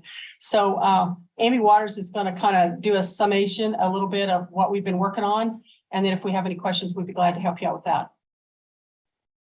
Okay, you're on. So we've got some curriculum changes we'd like to see for fall, starting fall of 23. We changed our program outcomes from about 13 to 6, and then help guide our outcomes and objectives towards something more relevant and current to keep up with NCLEX. After analysis of our scores and needs for our program, we want to increase our leadership. So we start with 1 hour at the beginning of the RN program, and then have 2 hours at the end of the program to wrap up as they prepare for career readiness in NCLEX. And we found PEDS to be a lacking content area for us in scores all in general. So we'd like to increase our PEDS content from 1 to 2, Matt Child overall 1 to 2 hours. And we've made room with some gen ed courses, interpersonal communication. We have helped communicate that we involve a lot of IPC within the program, so we don't need that as a prerequisite, as well as wellness courses. We involve a lot of wellness within the nursing curriculum. So we've added 3 hours total to our program, but we're still at 63 hours. Any questions for us?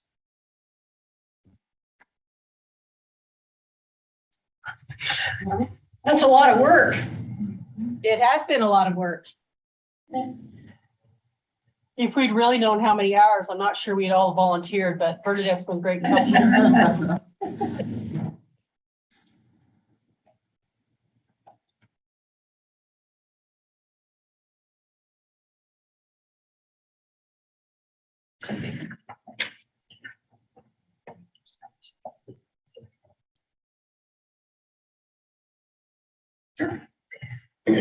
I move to approve the major curriculum change request from Garden City Community College ADN program to approve a new mission, philosophy, conceptual framework for nursing, and revised curriculum plan with updated program objectives, which include 1, elimination of 3 prerequisite courses for ADN transfer students.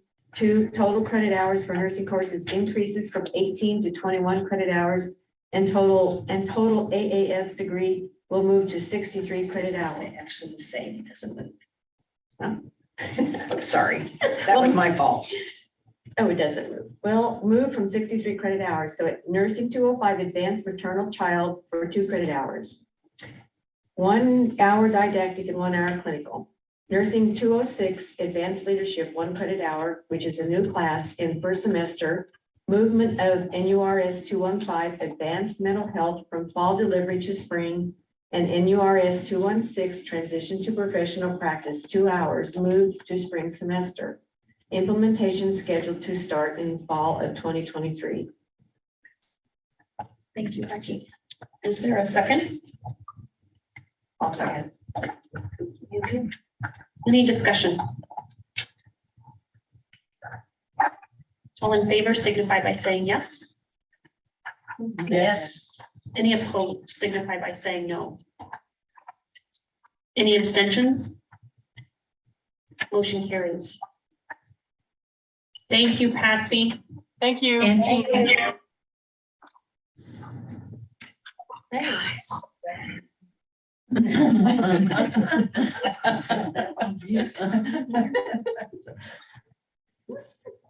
Okay, Washburn Tech, PN.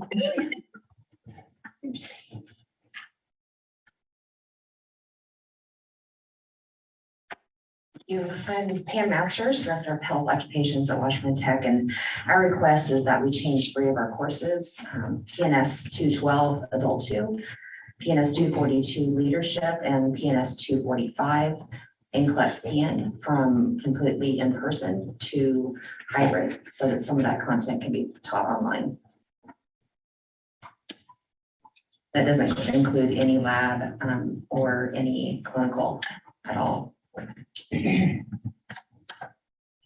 Okay. Questions? Was this something you did because of the pandemic and you've discovered that it works well?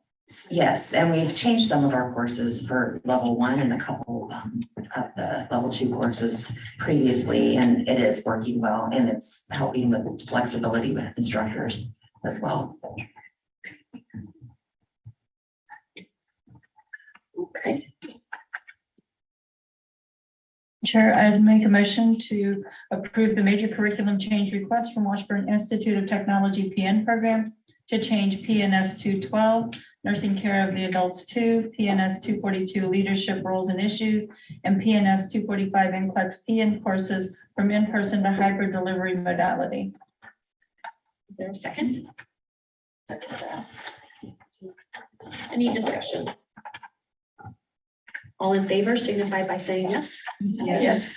Any opposed signify by saying no. Any abstentions? Motion carries. Thank you very much. Okay, I know we had an earlier discussion about the conversion of the hours, and I think we might have some clarification on that. Right. Earlier, we were talking about, in a couple of the site visits where we found they were doing simulation. And we talked about, there's not a policy, but regulation about clinical hours being 1-to-1 and simulation as part of clinical. The discussion, what Dee brought up was about giving the credit. And so there was some communication, and I wanted to clarify. K-Board does have a standard, and not everybody's K-Board, but most are, that that we allow 3-to-1 credit. So in terms of credit hours, 1 credit hour is still 45 clock hours. Just in theory, it's 15 hours, clock hours per credit. What I was talking about in the site visits, what I've talked about with the program directors, just to be clear, is allowing 2 or 3 clock hours for every simulation hour. So we're not talking about the credit hours. I wanted to clarify that we were talking about 2 separate things there. So what we're finding some of schools are doing is like providing 4 hours of time in simulation, but on paper, they're getting 12 clock hours of so their 600 clinical hours are basically, they're not actually 600 hours. So what we were talking about with them is a 1-to-1 and why simulation, the clock hours include the time they spend from report through the simulation, through debriefing, whatever that includes, but that there's no precedent and nothing in our regulation that says we can give 2 or 3 hour clock hours away for every hour that they spend in simulation. So I just wanted to clarify the difference between the K-Board when and Dee made a good point. When we talk about 3-to-1, 2-to-1, we do that with credit hours. It's 1-to-1 credit hour. A clock hours equal 15, and then lab is usually 30 and clinical is 45 clock hours per credit hour. So it has nothing to do with the credit hours, but more to do with the clock hours. If you say you're providing 600 clock hours of clinical time, we want to know where those clock hours are and that we're not doubling and tripling the amount of credit we're giving for each clock hour of simulation. So I hope that clarifies, and I wanted to make sure we said that here where we talked about it and that it's part of that discussion, because I think that is going to need to be, I want to make sure the program directors are clear on that, and maybe something I need to send out to them as well, if anybody's heard more discussion of it. And it's something that may get talked about down the road too, but I wanted to clarify what we're talking about in the site visit reports is not a credit hour issue. Thank you, Janelle. I think that's helpful. Thank you very much. Okay, we'll move on to some initial applications. Galen College, initially the BSN program.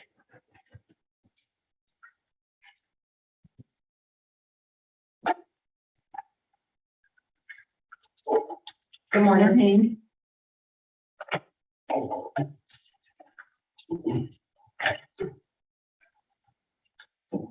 Hi, I'm Audrey Dinker. I'm the Executive Vice President of Nursing for Galen and the current interim dean for the Wichita, Kansas campus. And we'll be, of course, hiring a permanent dean after we get through the approval processes. But I know that you've been given a copy of our report. And with me, I have Dr. Tara Daly, and she is the executive dean for Galen. So if there's some items that I can't speak to, she can. So we're open to any questions you may have about the application.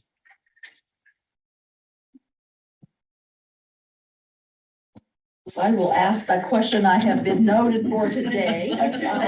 You know, looking at our annual report later in our packet, it right now shows that, you know, most of our programs are not full.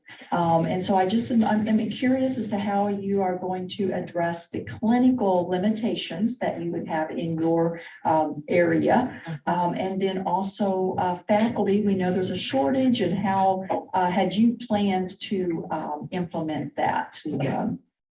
I'll talk to clinicals, and then I'll let Dr. Daly speak to the faculty pieces of it. So we are actually have a partnership and ownership with HCA Healthcare, which owns Wesley Medical Center. And part of the strategy is that we will supplement the current schools that are in the area to meet their growing needs for nurse workforce.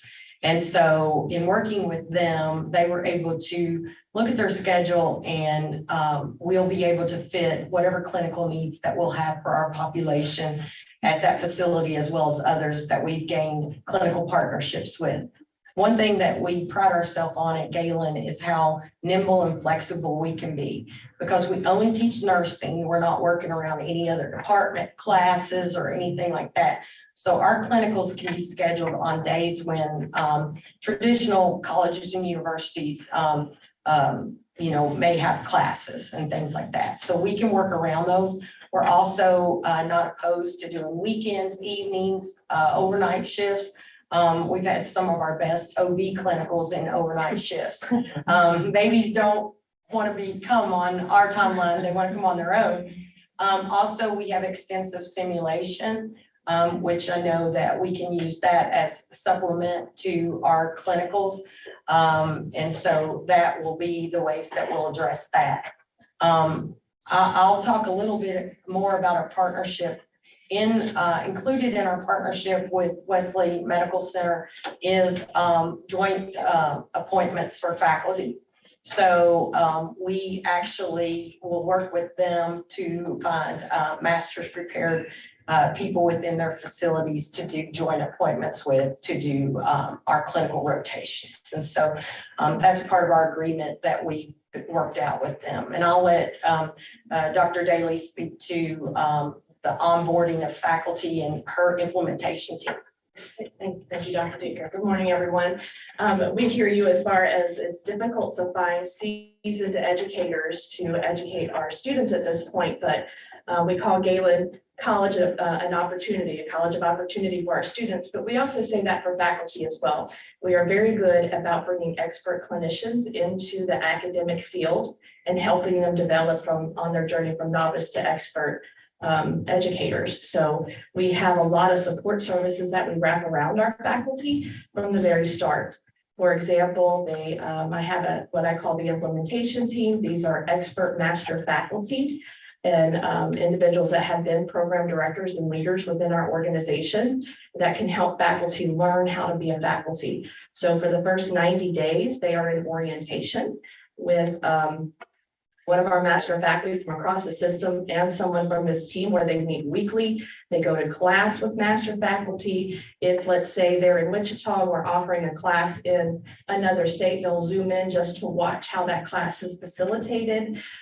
We do have a standardized curriculum. And so these new faculty have access to that, access to great activities for every level of course we teach, as well as any of the supplemental things that other faculty have built, they have access to that. So we're very much about sharing. So we're very good about wrapping support around them to help them learn how to be an educator. And they're not on their own for quite some time.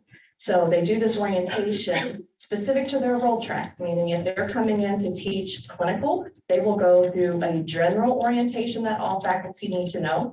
What's FERPA? How do you take attendance? What are all these type of general policies they need to know and understand when it comes to managing student success, student experience. But then they'll also get a specific role track to what they're teaching. So if it's a clinical, we have clinical experts that help take them through how do you plan a clinical day? What does a pre-conference and a post-conference should look like? We don't just assign our students to nurses and let them go. You're the faculty. You facilitate that learning. It's your responsibility. So they have people that take them through that track. We have a lab track. We have a didactic track. We introduced them, we're able to introduce them to the IA process. We built a very extensive evaluation method within the college faculty have. So all of our faculty get together to review item analysis for exams, to build exams. They do this together so we can teach them how to be quality educators. So we're very good at taking expert clinicians and moving them into the academic setting and building them as educators. Obviously, we would love to have seasoned faculty as well. And I think inevitably when you do open a new program, you will have movement of sorts, but we really do focus on bringing clinicians in and teaching them, welcoming them into the academic setting and teaching them how to be educators. And additionally, we're just approved for our DMP program. So we have LPN up to DMP. And we selfishly created our own master's in nursing education track so that our faculty, if we have, let's say adjunct clinical faculty that have a BSN, they can go for very little and get their master's degree. So we are onboarding them that way as well. And then the other thing that Tara didn't mention is this implementation team will be on site. So these new faculty will be with someone, and usually the implementation team is on site between 6 and 9 months. So are the clinical faculty from the HCA facility, like, are they working as a nurse? And then the idea is that they may have 1 day or 2 days that they take. And then they're doing all this clinical prep or clinical track prep on the same time. And so. Yes, we would, in a true dual appointment, we would hire them to as our faculty, and they would have to go through the same training because we want them to have the same. Could you address your plan for the startup and admission timeline? Since this is almost Christmas. Right. Yeah, we usually have a 3-month lead time to our first admission class. And so April is the targeted date to have those students start. Of course, the population will probably be small. And we welcome that so we can kind of get our feet underneath us. Our location is right across the street from the hospital, and HCA actually is putting in place some scholarship programs to take their incumbent workers, PCTs, dietary, transporters, others, to be able to help them go through the nursing program. I'm sorry, go ahead. How many are you planning to admit each quarter? Well, in our admission plan that's in the document, we have 60 per quarter. but we won't start 60 in the beginning. It'll have to ramp up. Usually it's 20 to 25, because definitely you're gonna have attrition. At the end of the day, we want to have a big enough cohort that, you know, one failure doesn't put you below the benchmarks. And then, yeah, we're talking about the BSN program right now too, but they also have another proposal. Correct. I'm gonna go back to the previous question and talking about timelines. My understanding today is that you're here for acceptance of the application and then to look for acceptance for a site visit. So we would not exactly be approving for admission of students yet. And that wouldn't come until the March meeting. Okay. And then for a program to start in April.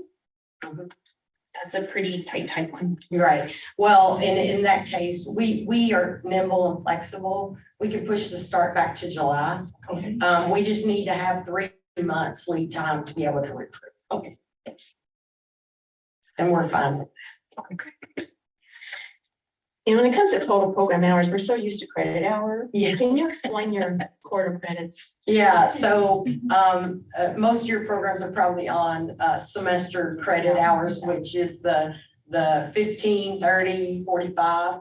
We're on quarter credit hours, which is 12, 24, 36. And Tara, actually, we were looking at the conversion chart. When you do the conversion, it's a 0.67 conversion. So that's how you, and when you look at do the conversion, then our credit hours equal what's in a semester program. So the overall, are you a smidge under or a smidge over? We're a smidge over. Yeah, We're a smidge it over. looked like it was probably going to be pretty. Yes, we're a smidge over. I think it ends up being like 72. If you convert it to semester credits.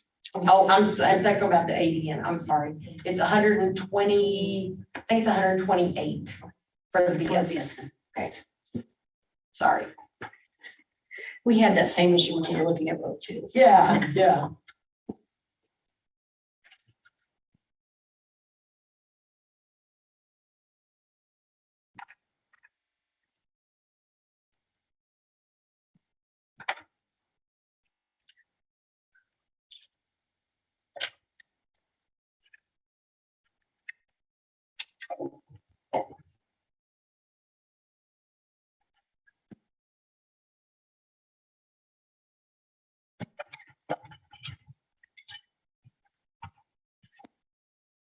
Clinicals, I'm trying to find the page on all your clinical sides, so you are going to be cruising the community, you know, for outside acute care. Yes, on page 141 of the application.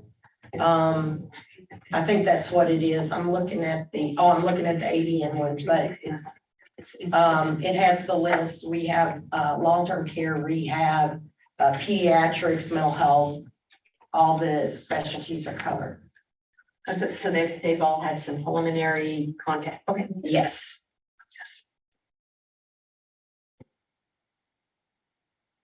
Keep going, you're probably okay. And it's hard. Can you talk a little bit about pass rates from your other programs? Yes, absolutely. We're proud to tout our pass rates. We've been consistently above the national average. We actually have one program right now that's 100%, has been 100% for quite a while. Our benchmark for ourselves is above 90 right now. We're about 85 overall across all of our campuses. So we're consistently above the national average and stayed above the national average all through the pandemic. Is that for all programs or BSN? For BSN. And what is your overall program attrition rate for BSN? For the BSN, actually, our attrition rate is lower in the BSN than it is in our associate degree program. It's about a 30% attrition, and that's on-time graduation. So about 70% finish on time. We, of course, when because of our accreditation, we measure at 100%. So on-time graduation, 150 and 200%. So when you're looking at 150%, it's about 70. And then the ADN. The ADN is about 65. Okay. It's a little bit lower. What we find is our ADN students take longer to finish, so they fall outside that 150% more often. And so our ADN students, I think it's the type of student we get. Our traditional student is between 28 and 32 years old, have dependents.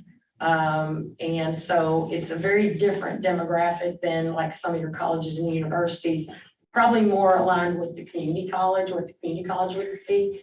And so they struggle more with those social aspects of, financial, need to work and those type of things. And as we know that going to school full-time and working full-time, it just doesn't work very well. And so that's usually the reason why they go on a more part-time basis and stretch out their program.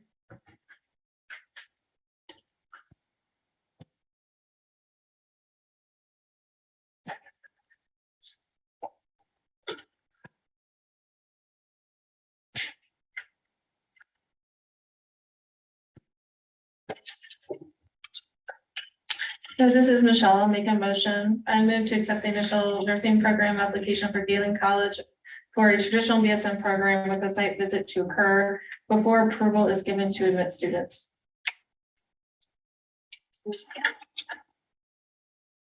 I'll second. Any discussion? All in favor signify by saying yes. Yes, yes, yes. Any opposed signify by saying no.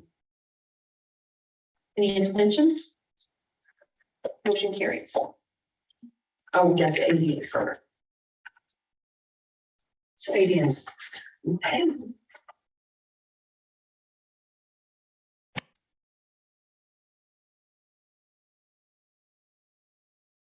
It might help too, if you just give us a little summary of kind of what we just talked about with BSN for the ADN. If it's the Okay. same process. Yes, yeah. So ADN, very similar to the BSN. We secured clinical sites at numerous facilities in the Wichita area for all the specialties and things like that. Again, we're very nimble in our scheduling of clinicals because of our scheduling process and our single purpose nursing program. So Tara, I'll let you speak to faculty. Same thing with faculty. All of our programs receive the same support, so they get the same resources wrapped around them for our faculty as well as our students. And being able to offer multiple programs, various levels of program at the same institution and only nursing, it allows us to let them collaborate more on their specific role and their scope of practice. So we offer them the same resources across all programs. So your building would have some ADN and BSN students? Yes, yes, they will be together. There won't be like a separate BSN, they'll all intertwine. Would the clinicals be opposite of each other then? Yeah, really, we just kind of look at what the schedule will allow. Of course, the focus and meeting the outcomes of each clinical, we have to look at the site and make sure it meets the objectives of the course and things like that. Because the BSN is laid out a little differently, those courses will be offered probably on different days throughout the week. The other thing I wanted to mention, when you talked about attrition and things, one thing I'd just like to point out is we do like to surround our students with a lot of support. We have what we call academic progress coaches that actually support the students. These are not nurses. These are people that call, if they see a student miss a class, they'll reach out, see what's going on. If they see any patterns of behavior after a student fails an exam, they actually will reach out to the student. We're also putting in some software called Civitas, which helps us track at-risk students so that we can identify them as well. And then Tara also supervises a team of content enrichment specialists. These are our tutors.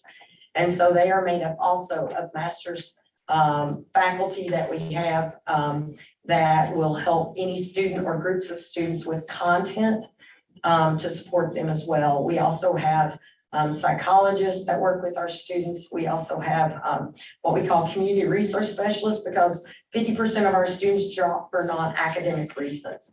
So they will find housing, food scarcity. We will also set up a food pantry. That seems to be a big thing with this population of students, is food scarcity. So we always have a pantry in each of our campuses so that students can obtain food. So you have multiple sites across the nation. Yes, we around do. 20. And so you have those resources on site at each of these, or is it a hybrid process, or how would that work? It's hybrid, some on site, some hybrid. The content enrichment is a hybrid model. We're, increasing that team, and what we do is we hire people that are near a campus. And then their responsibility is to go into that campus, but their specialty may be OB. So they would be supporting students with that OB content across the entire system. They actually have a schedule that's online of enrichment sessions. Enrichment sessions are an hour-long, content specific, that is aligned with the curriculum. So if we're talking about acid-base balance this week in a med-surg class, there will be probably 4 to 6 one-hour sessions throughout the week from these content on acid base. And so any student from anywhere can log on, register for that, and go to that tutoring session. And then if a student is still struggling, then they can schedule one-on-one. We also have campus engagement specialists. We will have a campus engagement specialist on site at every campus.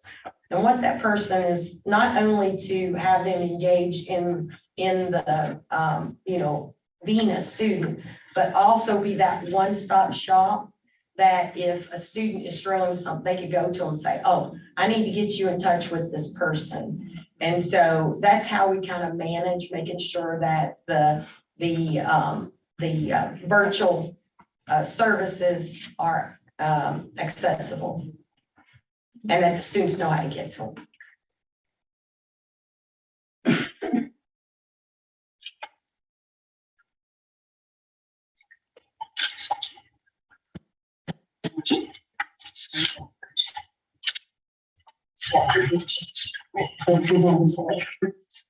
I'll make a motion. I move to accept the initial nursing program application for Galen College for an ADN program to additional Enbridge students with a site visit to occur before approval is given to admit students. I'll second. Any discussion? All in favor signify by saying yes. Yes. Any opposed signify by saying no. Any abstentions?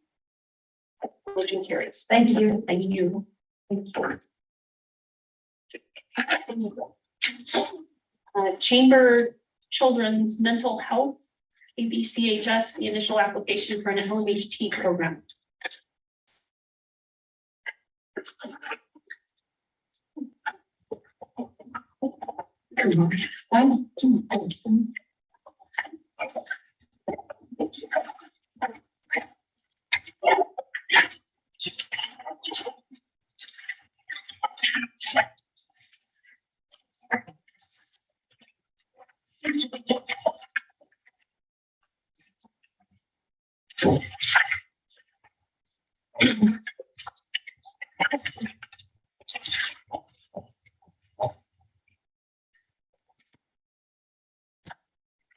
Go ahead and get started. I'm Taylor. I'm the Senior Director of Nursing at Camber Children's Mental Health. I'll introduce himself. BPHF for the KBC Health System.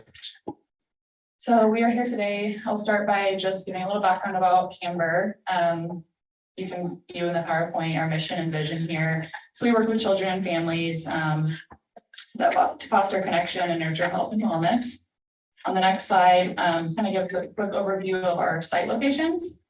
So in Kansas City, we have acute and residential programs located there. In Hayes, we have residential. Soon we will have acute services there along with residential come January. And then in Wichita, we have our acute program. So we take great pride in having 24-hour nursing care at all of our facilities. The next slide kind of goes over everything we offer. Our residential kids attend school with us. We have on-site psychiatry, pediatric medical care, psych testing, so sort of different things for our kids to take advantage of while they're with us. Moving into the need for the LMHT program. We think that this program would help stabilize the workforce, which I think we all are aware that is lacking, especially in behavioral health care. That kind of leads into the career development. So the LMHT program, we feel like will immediately provide a clear path for behavioral health technicians. And then on the other side of that, they come out as licensed talent in the behavioral health field, which we definitely need at Camber, and I know other places need as well. Moving into our specific program proposal, there's a little snapshot that's in the application too of the curriculum.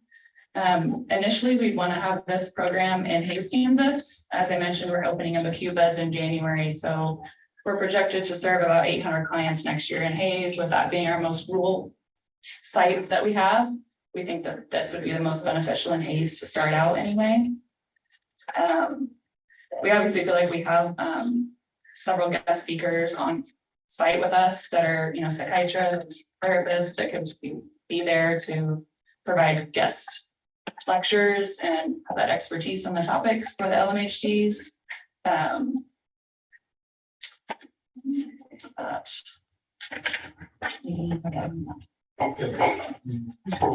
Sites of regular faculty.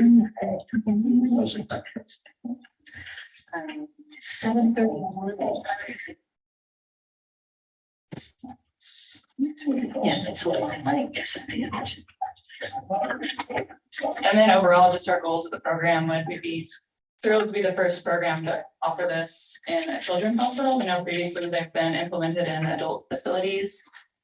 So we take great pride in being a leader in providing children's mental health care, and then attract that talent that's dedicated to working with children in behavioral health care with this program.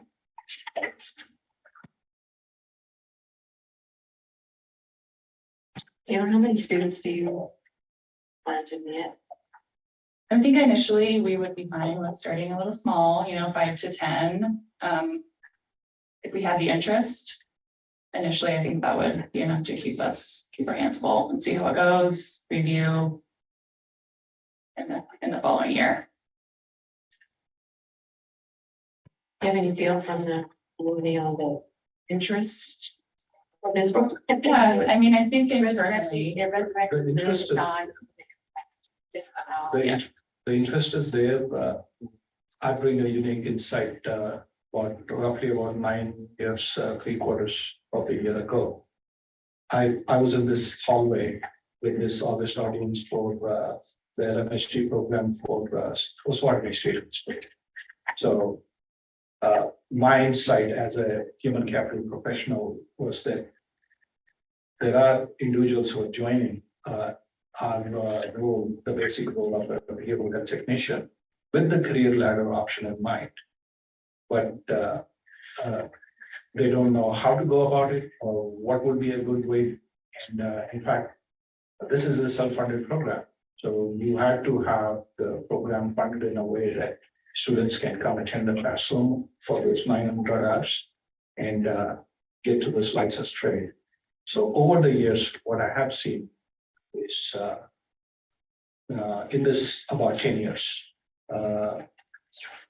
about 20% of those who became LMHTs are in different stages of their RN program. 3 of them have completed.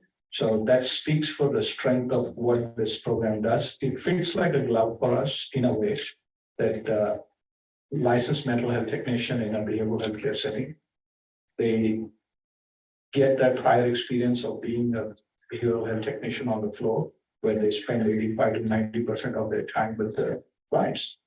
So there is a huge amount of experiential knowledge there, tacit knowledge.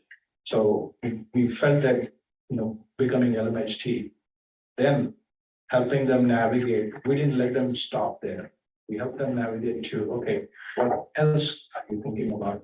So that 20% of the crowd, which is then going to become a nurse in our settings, that is from a workforce domain.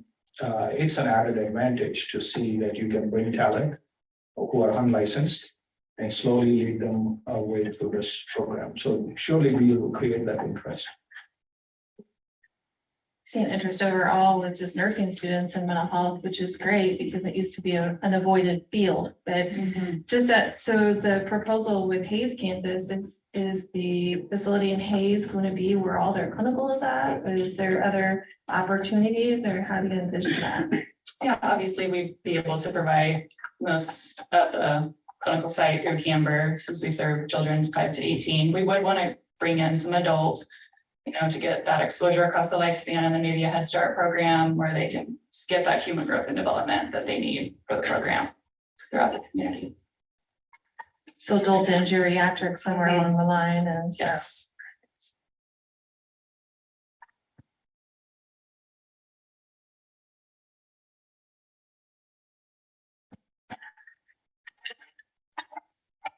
Madam Chair, I move to accept the initial LMHT program application for Cambridge Children's Mental Health CHS for a LMHT program with a site visit to occur before approval is given to admit. And this is Michelle on second. Any discussion? All in favor signify by saying yes. Yes. Any opposed signify by saying no. Any abstentions? Motion carries. Thank you for being the first private organization to start down this path. Great job. It's much needed in the street. Okay.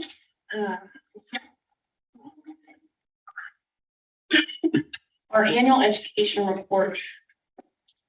The nursing programs. Yes, this was delayed from our usual September time, just because our new association with the National Council for State Boards of Nursing to do our annual report just ran into some last minute. They couldn't quite get it to me on time for the September packet. So here we are. The education report, this is the one that they send us. So some of the initial information, the first like 7 pages is really just about the programs. I wanted to draw your attention to just a couple of things within the report. What they've done is a reminder that the core questions on the annual report are given to, they now have, I think, 19 or 20 states that are involved.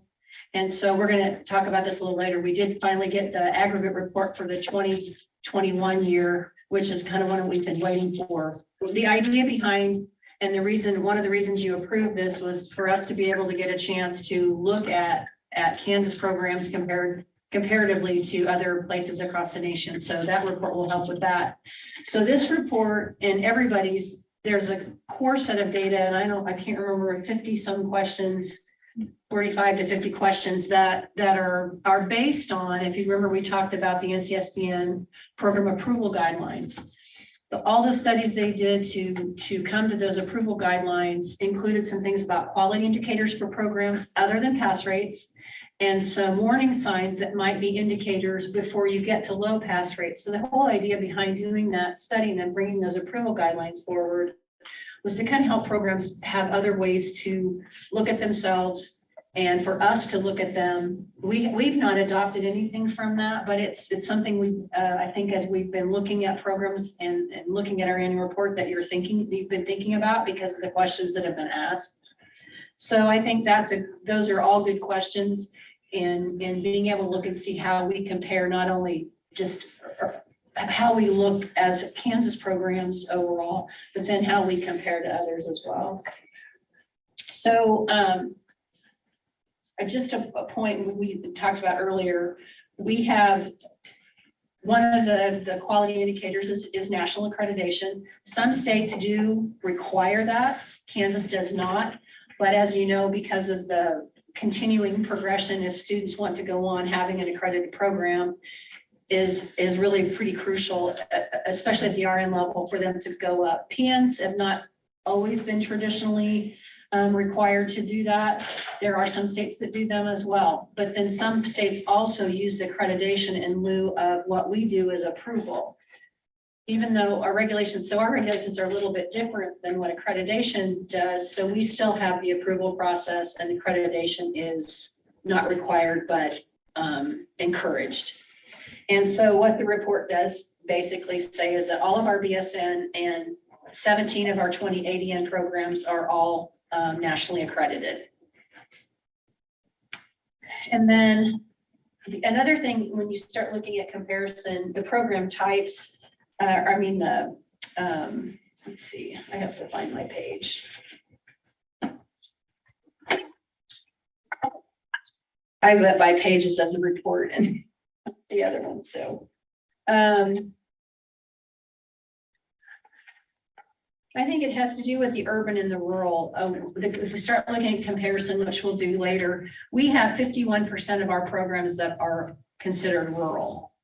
And I will tell you, when we get to the report, we are a little bit above average. They break it down into PN, ADN, and BSN when they're looking at the aggregate report too, and we'll talk about that. But most of ours are public schools. We have 79% of ours are public. Only 17% are private, not for profit, and then we do have 2 that are for profit private. One of the other indicators in terms of warnings, it's not really a warning sign, but that they talk about is programs within the first 7 years of startup are always a little more at risk and may need more support, there may need more from us. We may be out there more often, just more oversight. And so one of the things we look at is how many of our programs, we're actually at a point where we only have, I believe, 4 programs that are younger than 7 years. So we have a fairly experienced program group, but we did just add 2 ADN programs in the last year.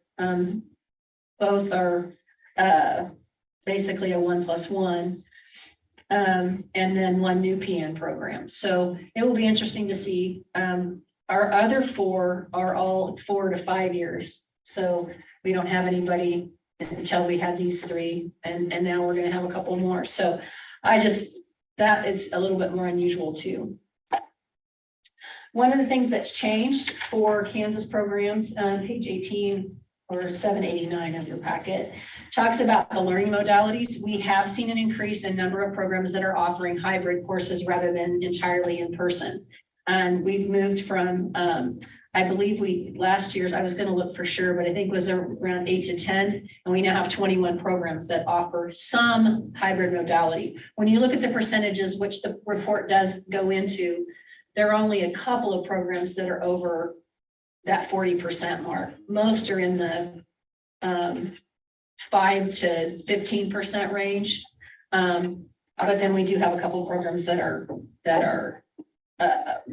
only, I think I made a note, only 2 or more than 50% online. And one has always been that way. Hutch ADN has always been more of a online, and then they come for clinical. So, and then our Rasmussen cohorts are more online. Page 24 talks about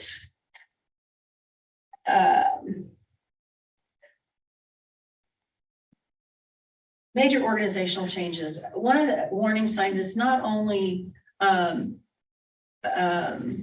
it's the things that affect nursing programs most. And what we find is director changes, presidential changes, or even if, depending on the school's academic VP. So major organizational changes such as those have an impact on a program, especially if they're not already not very stable. So one of the stability factors is more that longevity of director, and especially if you have programs that have both kinds of changes in 1 year. And that is one of the things that this does point out, is that we had, let's see, 46%, so not quite half of our programs had some sort of major organizational change this year. And I think 16 of those were nursing program director related. So I think that being said, if that's the only change, a lot of times if you have stable faculty, We had one program report, the change in director, as well as a fairly significant changeover in a change in director and a fairly big turnover in faculty. So again, those are things that we can look at as a board when we're looking at programs to see if there are places that, you know, more support may be needed for some of those programs, but also just I've also site visits pointed out those guidelines to programs and to presidents and deans, just to let them know those are out there as a way if they want to look at how their program is doing. Again, NCSBN kind of comes out with the fact that low pass rates tend to be a late indicator. So these are, again, we're looking at ways we can look at our programs before they start having more issues. Page 45 addresses the full-time faculty. One of the warning indicators is when you have less than 35% full-time faculty, it's considered a warning indicator. It's not always, you don't always see that. We have a couple of programs that have consistently been around 20%, but program stability has always been good. Their pass rates have been good. So it's not always just one factor, but if they start to add more and more warning factors. So I'll say that up front. We do have 8 programs currently that are under that 35%, but many of them are very small institutions too. So there may only be 2 full-time faculty and there may be 6 or 7 adjunct. It doesn't mean they're unstable. It just may mean that that's, you know, how they manage the 15 to 20 students that they have.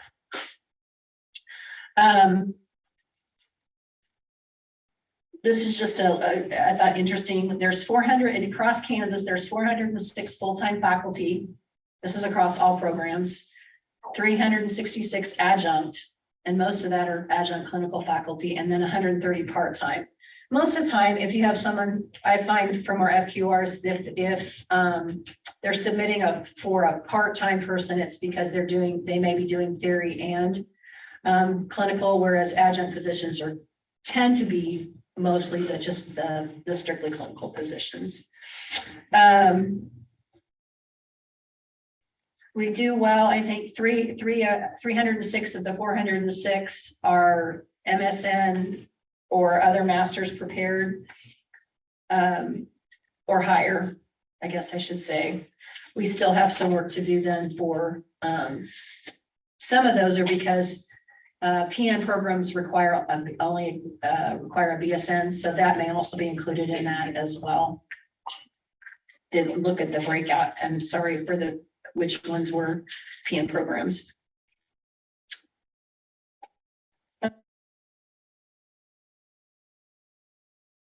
A couple of things I've kind of marked as indicators or something that may need to be a learning opportunity or is probably something I need to bring up with administrators is we have a maximum enrollment capacity. Every program has a number they've been approved for, and we still had a handful of programs that indicated that they don't have any maximum capacity. So it may be just a matter of what the question asks. They're not sure what it is stating.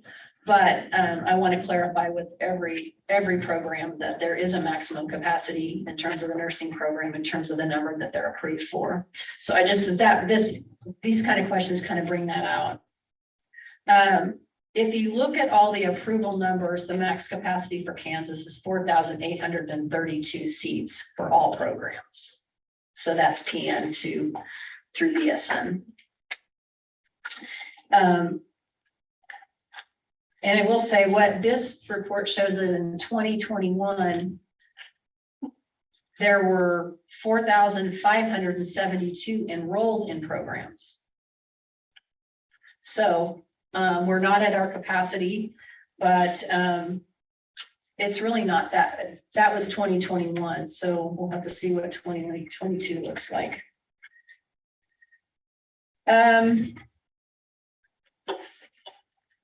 And Janelle, I might say some of the capacity might be skewed in that some of the capacity may have been for programs that had an extension site at one time. Right. And now they don't. So therefore, that's not truly reflective. So I don't know if those ever get updated in your records.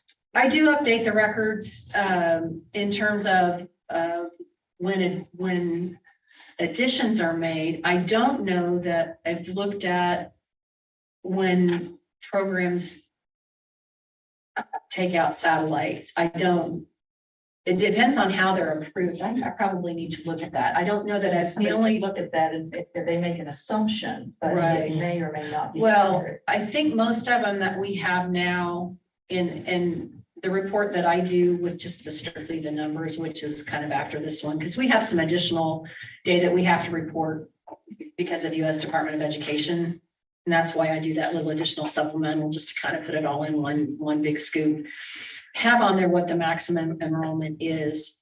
And I've gone back and based that on what's on record that we have.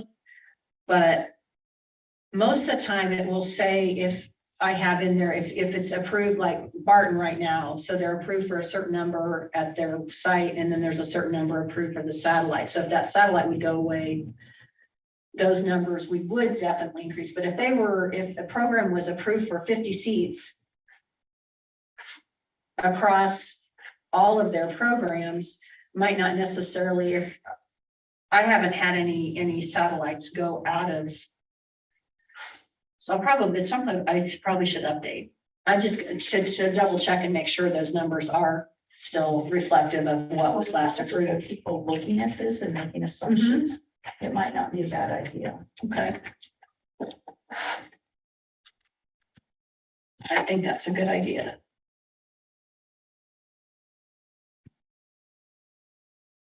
Okay. And actually, I just to draw your attention to page 80 of the report, which for review is on 851. There is a summary. Basically what they've done is a summary of programs not meeting certain quality indicators.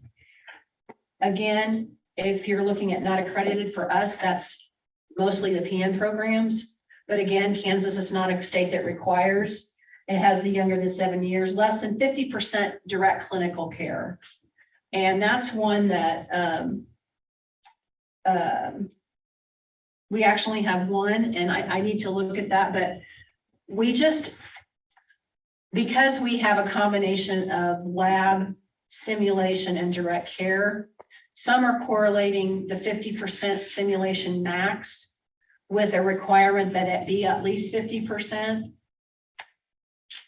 But it actually may not end up being that. If you do 50% simulation in all your courses and you still have lab time, then your direct time is going to be less than 50%.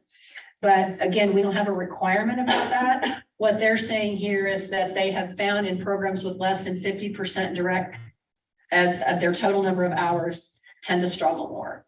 So any program that's struggling, that's looking at their direct clinical hours and find them to be low, I think this is a good indication that our programs are doing a good job of looking at that and are staying above that. The other thing that's a little bit deceptive about that, though, is Kansas does not have a requirement for clinical hours. So that was one of the things I was going to, I had it here. Let's see. What did I do with it? Looking at the range of clinical hours for our programs, shoot, I thought I had it. Well, it's on the page that I put to the side, of course. So this is on page 28 of the report, but it looks at direct patient care hours. A majority of our programs are between 200 and 400 hours. And since we don't have a specific regulatory requirements as some states do, but we have 7 programs that are over 600 hours. Those are all BSN. We only have, like I said, the one that's less than 50% direct. So here's kind of the range. BSN programs range from 320 to 1,245 hours. So that's a pretty big range. Most are between 500 and 700 for the BSN. Our ADN, our traditional 300 to 400. Our bilevel ADN 280 to 490. Our 1+1s, 168 is our low, 344 is our high. So we have 8 programs that are below 200 hours. PN, we have 8 programs that are below 200 and 5 that are above 300. The range is 125 to 395. So because we don't have a requirement, it sort of depends on the program. And again, if you're looking at clinical hours and you're looking at pass rates and you're seeing one of the things that can be suggested is look at the number of direct clinical hours that the students are getting. Because what I found, I started was kind of just playing a little bit with the highest and lowest. And at this point, don't see that correlation. I mean, it's a couple of places where, yeah, the COVID created a little bit different issues. So sometimes it's hard to measure out the artifact of that compared to what the program usually does. And so going forward, they are finding that maybe for that group of students that were there during COVID, we're hoping that slump that they're seeing in terms of being work ready, that we're going to start addressing that back to where we were before and having that direct clinical care. So hopefully we'll see that with more face-to-face.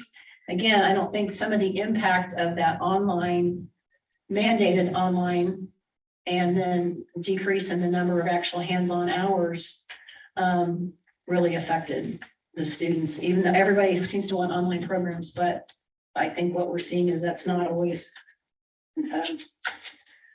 a great indicator. So anyway, that summary is there. And if anybody has any questions, I just wanted to point those things out, that that's why we're looking at them in terms of those indicators. I think we do have a couple programs that were across the board. One of those programs is already closed. So but again, that's some way we can also look at how we need to support better or look at, and it may be something to think about as a board. That's up to you all too, how we can look at what our requirements are and maybe what we need to be looking at besides pass rates. Pass rates are always important. But again, the way we look at pass rates may be another thing that comes up in the near future, as I know accreditation agencies are already looking at that as well. Okay, I'm going to finish with that. And if anybody has any questions, otherwise I do have more on that for the aggregate report. Anything that you had questions about as you were looking at it?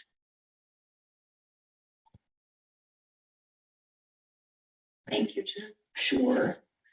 And just so you know, the next several pages are the annual summary that I usually do. This is kind of the traditional what we've done. And I just wanted to make a comment. I kind of added what's here is basically your admission and graduation information for all the programs. And it does kind of look at them over a 5-year period. So you can see we've had some decline in the last year or two. And I don't know, I was thinking I wrote only one of those may be really as significant. So let me see.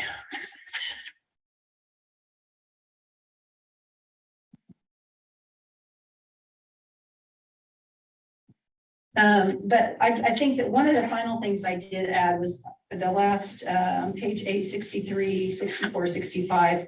I kind of did, I put all that data together. So that's where you're going to see the number of approved admissions, what they actually admitted this past year, what they graduated this year, and then what the pass rate was for so it would have been that year of the program.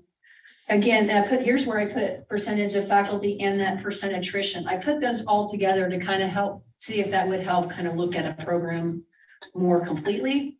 The thing I will say about the attrition is because of the limitations of how we collect the data, that's attrition for this year. So just because they admitted, 40 this year and they had an attrition rate of 30%, that may not be all new students if they're more than a 1-year program. So it really only reflects the current admission rates for those that are where you're actually looking at the data from the cohort that year and the attrition, but it does kind of give an idea overall. If we do it consistently, we can see if it goes up and down. And I will say attrition rates were higher this year overall for everyone.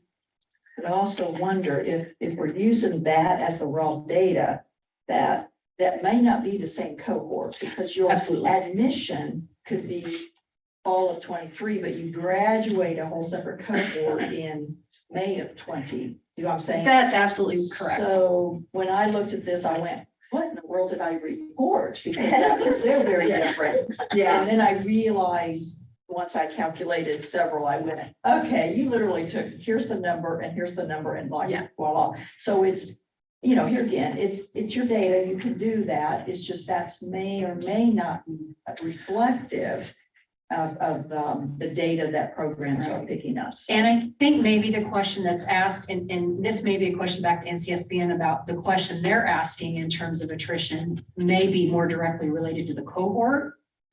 But because in the way we've traditionally collected the data, we ask you for data from the, like this last 2021 year. So you're telling me this is how many withdrawals we had, this is how many academic withdrawals we had. And so it may have been for someone who was admitted the year before, but you're reporting it in this year because that's when their attrition happened. So you're right. Yeah, this attrition rate is a little bit artificial in that perspective. So it may be something I dropped from that report, and I want to get to that in terms of what we're reporting. But we are required with the U.S. Department of Education. That's why we continue to ask what, you know, how many were academic, how many were personal, were they articulations? So some of that minutia of data has to do with what we have to report and why that comes to you. So I may need to look and I may need some help. So I may be looking at asking how I could do that better in terms of reporting that attrition and making it clear what it means. Like you said, if this is what it is, and I tried to do that at the, I thought there was a note there. There is at the end, attrition rates are based on the admits for the current year only for purposes of the report and a way of looking at it from year to year, but it doesn't really show the year to year on here either. And so I appreciate. Like in my program, like I was telling you, we had 17 accelerated admitted this year, but then we only have 8 left, but they've moved to traditional. So they recognize they need a slower path. So we haven't lost them. They haven't stepped out. They But just then if moved you look programs. at, because they graduate in 1 year, if you look at that, it's gonna really So skew the numbers. It may be that we need to look at, and maybe we want to look at what NCSBN is reporting for attrition data, because it is, I think, based on a cohort. They're asking very specifically for the cohort you just admitted or for the cohort you just graduated. So it may give a better picture of, you know, long term. So maybe this one is. No, I think you're right, because this is public data, so I want to be clear in what and why I put those footnotes, and maybe that needs to be clarified too, or drop. So having said that, this is what's here, and I don't have anything particular to point out with that other than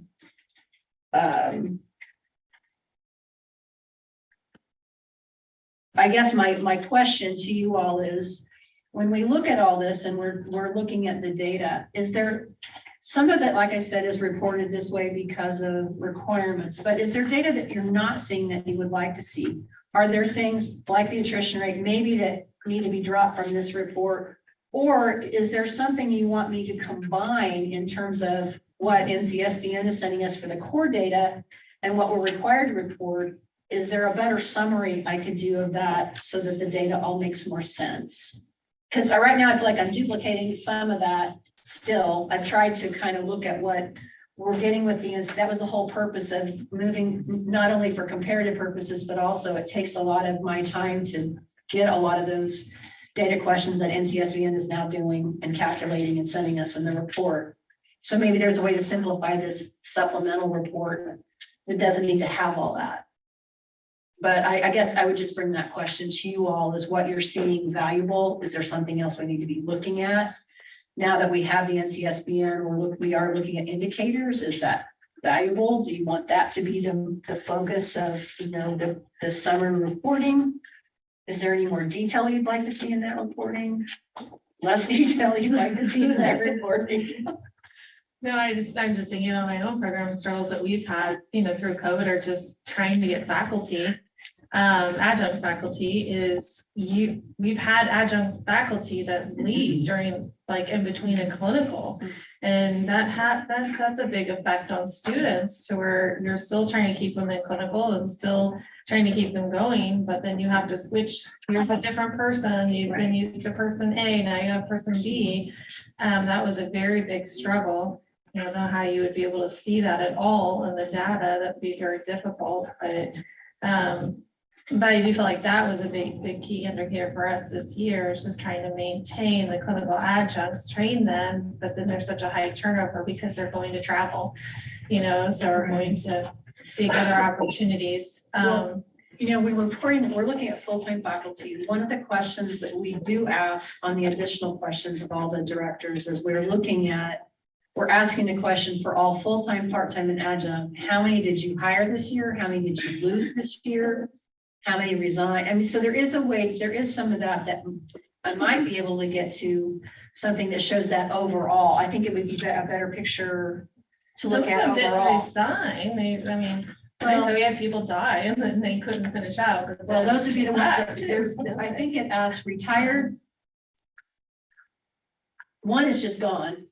Mhm. One is actually retired because they put that for some reason, put it in a different category because they're looking at, I'm sure that's federal Right. level data.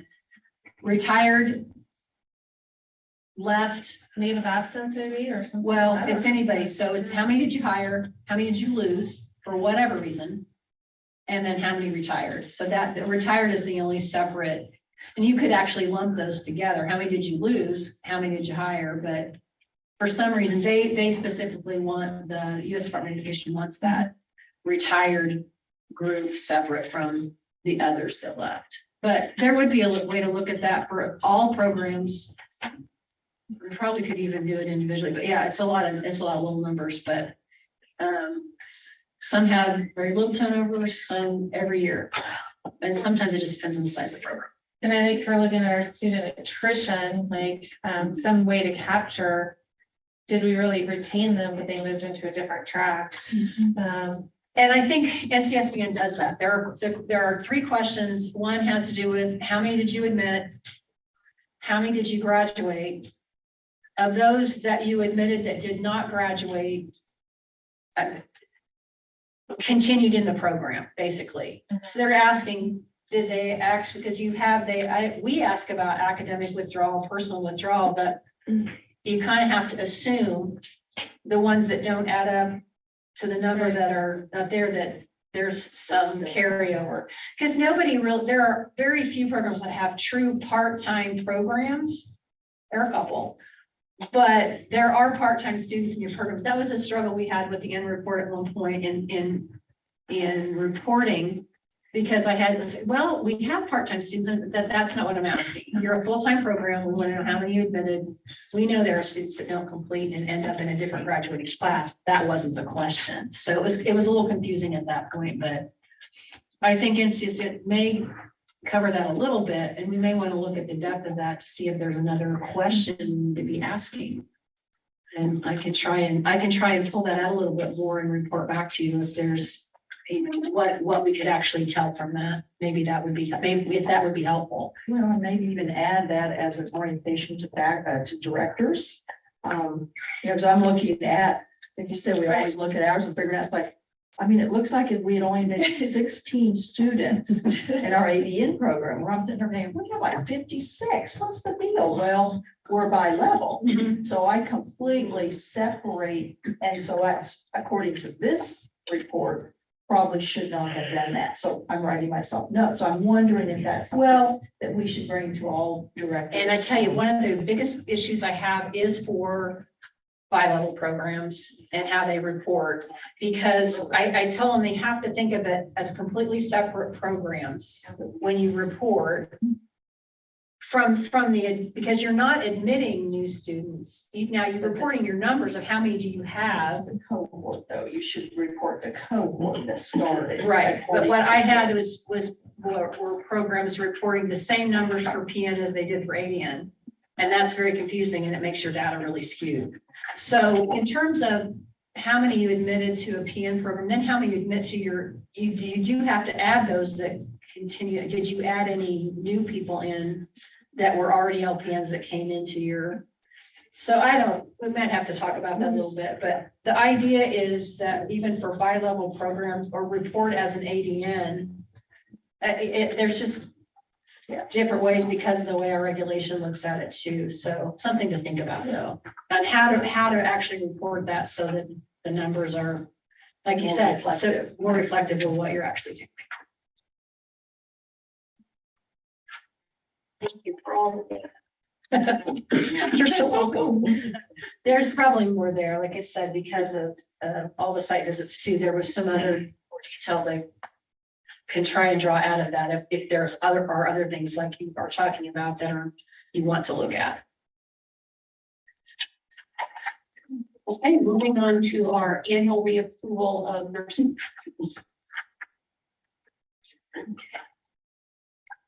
Again, because our reports were delayed, this approval process was delayed. So thank you for allowing that.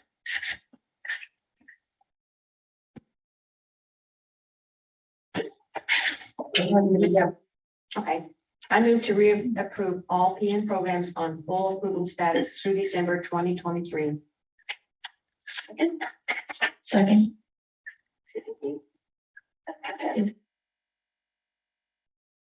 Any discussion? All in favor signify by saying yes. Yes. Any opposed signify by saying no. Any abstentions? Motion passes. I move to reapprove all ADN programs on full approval status through December 2023. Second. Second that. Any discussion? All in favor signify by saying yes. Yes. Any opposed signify by saying no. Any abstentions? Motion passes. I move to reapprove the two ADN programs, Donley College and Stewart County Community College, on conditional approval status through December 2023.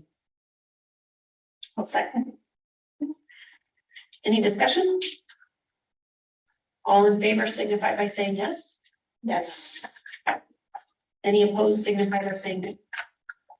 And any abstentions? Motion passes. I move to reapprove the BSN programs on full approval status through December 2023. I'll second. Any discussion? All in favor signify by saying yes. Yes. Any opposed signify by saying no. Any abstentions? Motion carries. I move to reapprove the ATRN programs on full approval status through December 2024. Second. Any discussion? All in favor signify by saying yes. Yes. Any opposed signify by saying no. Any abstentions? Motion carries. Okay. Now we're looking at our site visits for the MHT and nursing programs 2023. The page. Oh, page 875. Oh, did you want to talk at all about the aggregate report? I'm sorry, Did I that was, miss that? well, it's, with all the data, there's after the summer Oh, report. sorry, yes. That's okay. This is just the one we've been waiting on. And I just want, maybe just to point out what they're actually going to be reporting, because they plan to report this now every year. And this is where I probably need a little more time to look at comparatively to give you some numbers, but I did kind of start on the looking at, because what they've done is they've put the aggregate data out here and looked at the core questions, I think, and the quality indicators. So I think that will help. The key quality indicators, they've broken it out by program. So I think that's helpful to look at. The problem is that right now our report is all reported together. So I realized a little bit too late between all the other site visits that I probably could have needed to go in and look at ours comparatively so we can look at PN, ADN, and BSN. And they even, I don't have it as detailed as I think we don't have as many accelerated programs. We do have, I think 2 or 3, but I've never broken those out separately from other, because our numbers are reported together in terms of the BSN graduates for those programs. So I think the only thing I have for you, like just in terms of, this is the difference, is that for when we're looking at just the demographics, I wanted to kind of point this out. I did look at, so that's that table 1, page 868. For LPN, they have it broken down into the urban, suburban, rural. And just so this is just for PN programs nationally, and I was going to mention, I think that,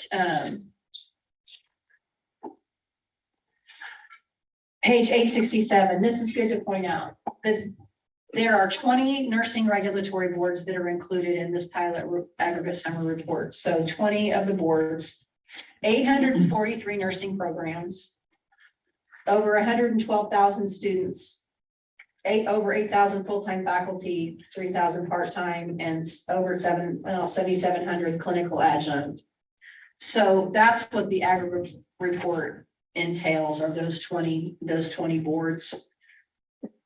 So where we fall out, when you look at all the data, it says that PN programs are 30% urban, ours is 27%, so not a lot different. Suburban, nationally at 19%, we're 18.3, so we're not too different, but and rural, we're for PNs 54, almost 55% rural, whereas nationally they're at 49%. So we're kind of in line.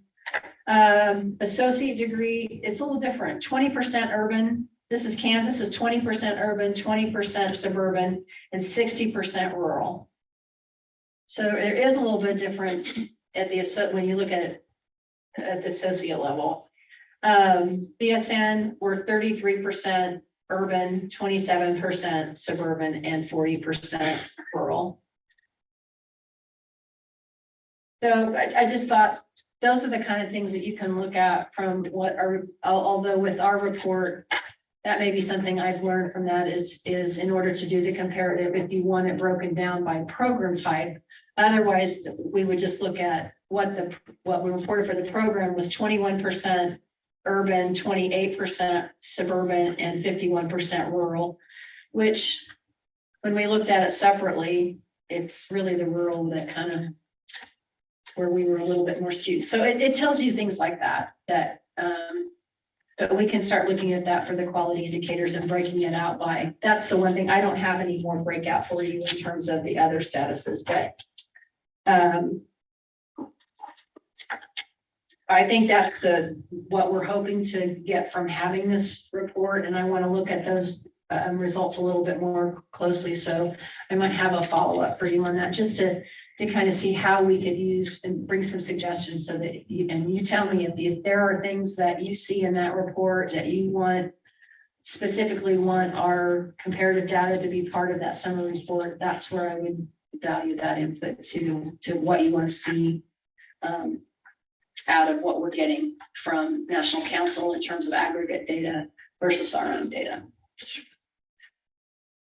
So that was my right. I just wanted to mention those things. In terms, did you want to go ahead? The site visit schedule? Yeah. I do have all but one of the programs since that went out. Kansas Wesleyan, we were going to be doing a site visit along with CCNE, but our board meeting got changed. So that's during board meeting time. So we have moved their site visit for us to April 4th and 5th. I did get that clarified. I still am waiting on an answer from Butler about scheduling them, but the others are all scheduled. But as you can see, I don't have site visitors for them or any of them yet. It's just been a challenge trying to get through all the others. So if any of you, I won't put you on the spot here, but if you can look at your schedules and see if any of these would work for you, that would be. Do you have one initial visit for Ottawa that's scheduled in there? The others are reapproval visits. Oh, and probably be adding, we'll be adding the 3 programs we just approved the initial applications for that will want site visits. Again, the struggle with that's going to be a little bit, may back up into January, then may start sooner rather than later. Because to be ready for the March board meeting, and I'm sure that they're going to want to push for that, but we'll just have to see scheduling wise. I'll try to get them on the schedule as soon as possible and let you all know what those changes are so that you can let me know if there are things that you either cannot do or that you would be open to doing.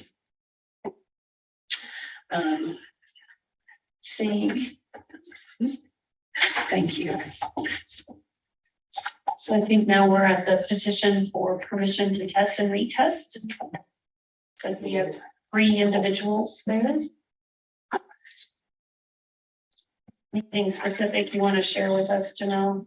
They look pretty. On the petition, no, I think everything's. I'm surprised. I get a lot of calls about petitions, but the numbers seem to have been down a little bit from what we've had. We still have about 23 petitioners that are in process. But I'm not seeing a lot complete right now. But nothing for these, yeah, it's all pretty. Anyone like to make a motion? I can. I'll move to approve the petition for permission to test, retest summary from August 13, 2022 through November 12th, 2022, which includes Amy Weber, Alyssa Pruden, and Amy Craig.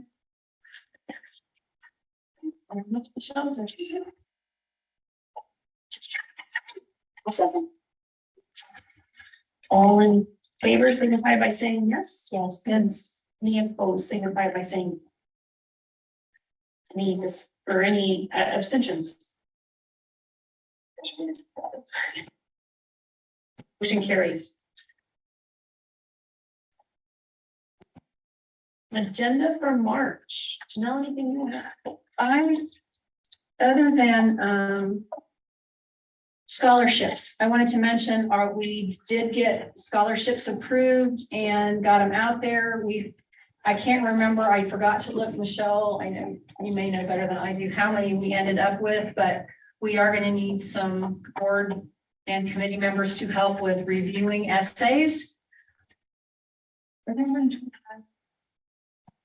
think it's around 25, but that's for both PN and RN. So if you're willing to be a reviewer, we usually like to have that review done by the end of January because we have to notify them to be at the March meeting, and with schedules, we like for them to know as soon as possible. But so if you're willing to do that, just shoot me an email and I will get you all the information and the essays to do the review. Okay. But so that will be on the agenda for March, just the scholarship recipients. And our NCLEX report, the annual report for 2022.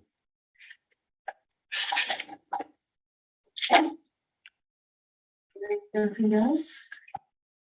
Adjourned. Thank you very much for being here. Full meeting. Does anybody try to turn me off?